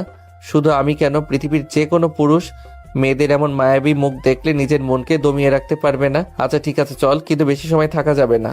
পুতুল অনেকটাই খুশি হয়ে বলল, ঠিক আছে। তারপর পুতুলকে নিয়ে বের হলাম বাড়ি থেকে। সাথে নিয়েছি আমার পুরনো সাথী সাইকেলটাকে। বাড়ির বাইরে এসে পুতুলকে সামনে বসিয়ে ছুটতে লাগলাম সেই ঠিকানায় যেখানে আমি মন খারাপ হলে যেতাম। অবশেষে পৌঁছালাম সেই পুরনো জায়গায়। অনেকদিন আসা হয়নি এখানে, বড় অচেনা লাগছে জায়গাটাকে। নদীর ধারে ঘাসের উপর দুজনে বসলাম। পুতুল আমার কাঁধে হেলান দিয়ে চাঁদ দেখায় মন দেয়। আমি ঘটা করে প্রশ্ন করি, আচ্ছা ডক্টর আর নার্স তো বলল তোর অবস্থা খুব খারাপ, কিন্তু তোর তো কিছুই হয়নি, তাহলে তারা এই কথা বলল? কারণ আমি বলতেছি বলতে। তুই সত্যি একটা ফাজিল মেয়ে। জন্মের পর থেকেই দুষ্টুমি শুরু হয়েছে তোর। আমার কথায় পুতুল কপট রেগে যায়। এই, আমাকে একদম ফাজিল বলবা না। তাহলে কি বলবে? ছোটবেলায় তো কম কাণ্ড করিসনি। মেয়েটা বোধহয় রাগ করলো। জানিস তুই আমাকে কেন ভালোবাসিস? পুতুল আমার প্রশ্ন ভ্রু কুঁচকে তাকালো আমার দিকে। কেন? যেদিন তোর জন্ম হয় সেদিন তোকে কোলে নিয়েছিলাম আদর করার জন্য। তোর কপালে চুমু খেয়ে গালে চুমু খেতে যাব, ঠিক তখনই তুই মুখ ঘুরিয়ে আমার ঠোঁটে চুম্বন করিস। তাহলে ভেবে দেখ তুই কতটা দুষ্টু। আমার কথা শুনে মনে হয় পুতুল লজ্জা পেল। চুমু খেয়েছি, বেশ করেছি। আর চুমু খাবো, বেশ করে চুমু খাবো। জন্মের দিন খেয়েছি, মৃত্যুর দিনেও খাবো। শুধু খাবো আর খাবো, পুরো দুনিয়া খাবো। পুতুলের এমন প্রলাপ বাক্য শুনে আমার চোখ আর চোখের জায়গায় নেই, চোখ কপালে উঠে গেছে। পাগল টাগল হয়ে গেলে নাকি? কি বলছে এসব? তারপর আর কথা না বাড়িয়ে চলে আসি সেখান থেকে। সেই রাতে আরো অনেক পাগলামি সহ্য করতে হয়েছে। আমার পুতুল বইয়ের অনেক বড় হয়ে গিয়েছে সে। সকালে ঘুমিয়েছিলাম, হঠাৎ কারো গরম নিঃশ্বাস আমার মুখের উপর অনুভব করি। নিঃশ্বাসটা অতীব প্রখর, তার মানে একদম আমার মুখের খুব কাছাকাছি। পিটপিট করে চোখের পাতা মেলে দেখি পুতুল আমার মুখের উপর নিয়ে নিজের মুখটাই নেই আমাকে দেখছে। আমি হুট করেই পুতুলকে আমার বুকে জড়িয়ে নিই। এতে ঠাস করে পুতুলের নাকটা আমার থুতনিতে বাড়ি খেলো। পুতুল নাক চেপে ধরে বলল, উফ, গেল রে, আমার নাকটা ফেটে গেল। এভাবে কেউ জড়িয়ে ধরে? তোর নাকটা বড্ড উঁচু, একটু বোচা হওয়া দরকার। তুমি কি এখনো আমাকে তুই করেই বলবে? আপনি বা তুমি শব্দগুলোর থেকে তুই শব্দটিতেই বেশি ভালোবাসা এবং মায়া লুকিয়ে থাকে। তুই নামক সম্পর্কগুলোতে যে কতটা গভীর ভালোবাসা থাকে সেটা তুই ভাবতেও পারবি না। আচ্ছা, তুমি এত সুন্দর করে কথা বলো কিভাবে? চোখের সামনে যদি থাকে মাটির পরি, তাহলে শুধু আমি কেন, যে কোনো ছেলেই সুন্দর করে কথা বলবে। একটা ছেলের মনে লুকিয়ে থাকা ঘুমন্ত কাব্যিক ভাবনাকে জাগ্রত করার জন্য একটা মিষ্টি মেয়ের মায়াবী মুখ এবং লম্বা চুলের এক ফালি চুল যথেষ্ট। থামো থামো থামো, অনেক হয়েছে। তোমার জন্য কফি নিয়ে এসেছি, খেয়ে নাও। পরে ঠান্ডা হয়ে গেলে আমার দোষ নেই। আর কফি যেখানে গরম কফির মালিক আমার বুকে, সেখানে কফি ঠান্ডা হলে সমস্যা নেই। হয়েছে অনেক ন্যাকামি, এখন উঠে ফ্রেশ হয়ে বাইরে গিয়ে দেখো কারা এসেছে। পুতুল আর কিছু বলার সুযোগ না দিয়ে এক প্রকার পালিয়ে গেল। আমি কফির মগে চুমুক দিলাম। এটা মা বা ছোট মার হাতের তো নয়। পুতুল আমার জন্য কতটা কষ্ট করছে ভাবতেই আমার মনের ভিতর অদ্ভুত এক প্রশান্তি আসে। তারপর ফ্রেশ হয়ে বাইরে গেলাম।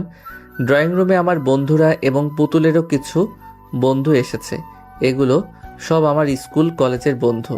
আমি তাদের সামনে যেতেই এক বন্ধু বলল, কি রে, চুপি চুপি বিয়ে করে ফেললি আর আমাদের জানালি না পর্যন্ত? এতটা স্বার্থপর রে তুই? আসলে তেমন কিছু না রে ভাই, পুতুলের বিয়ে হওয়ার কথা ছিল অন্য কারোর সাথে, কিন্তু এরপর সব কিছু বলে দিলাম। আচ্ছা চল বাগানে, আজ সারাদিন আড্ডা হবে। আচ্ছা, কিন্তু নাস্তা তো করে নে তোরা। তোর কি মনে হয় রে আমরা রোজা আছি? আমরা আসার পরেই ভাবি আমাদের পেট পুড়ে খাইয়েছে। বাহ, বউ আমার সুপার ফাস্ট। তারপরে সবাই মিলে বাগানে গেলাম। সবাই গোল হয়ে বসলাম, পুতুলের বান্ধবীদের সঙ্গে আর আমি আমার বন্ধুদের সাথে। আমার এক বন্ধু গান বাজনা করতে অনেক পছন্দ করে, তাই সঙ্গে করে গিটার নিয়ে এসেছে। বেশ কয়েকজন গান গাইলো। এবার সবাই আমাকে বলল গান গাইতে। আমি গিটারটা হাতে টুংটাং করে সুর তুলতে লাগলাম। ইস কদর তুমসে হামে প্যার হো গয়া, হদ সে জ্যাদা হদ সে প্যার হো গয়া। এটুকু বলে আমি পুতুলের দিকে এক পলক তাকালাম। পুতুল আমাকে একটা মিষ্টি হাসি উপহার দিল। হামে ইश्क तेरी यादों से, हमें इश्क तेरी बातों से, तेरे नींद में आते ख्वाबों से, तेरे साथ हुए मुलाकातों से। আমি বলাই পুতুল বলতে শুরু করে, हमें इश्क तेरी यादों से, हमें इश्क तेरी बातों से, मुझे इश्क है तेरे चुने से, मुझे इश्क है तेरे होने से, इस कदर तुमसे हमें प्यार हो गया। পুতুল বলল। গান শেষ হওয়ার পর সবাই করতালি দিচ্ছে। আমি আর পুতুল একে অপরের দিকে নিষ্পলক চোখে তাকিয়ে আছি। অবশেষে আমাদের ছোটবেলার ভালোবাসা আজ পূর্ণতা পেল। আজ খুব চিৎকার করে বলতে ইচ্ছে করছে, আমার পুতুল বউ, ভালোবাসি যে তোকে, বড্ড বেশি ভালোবাসি। সমাপ্ত।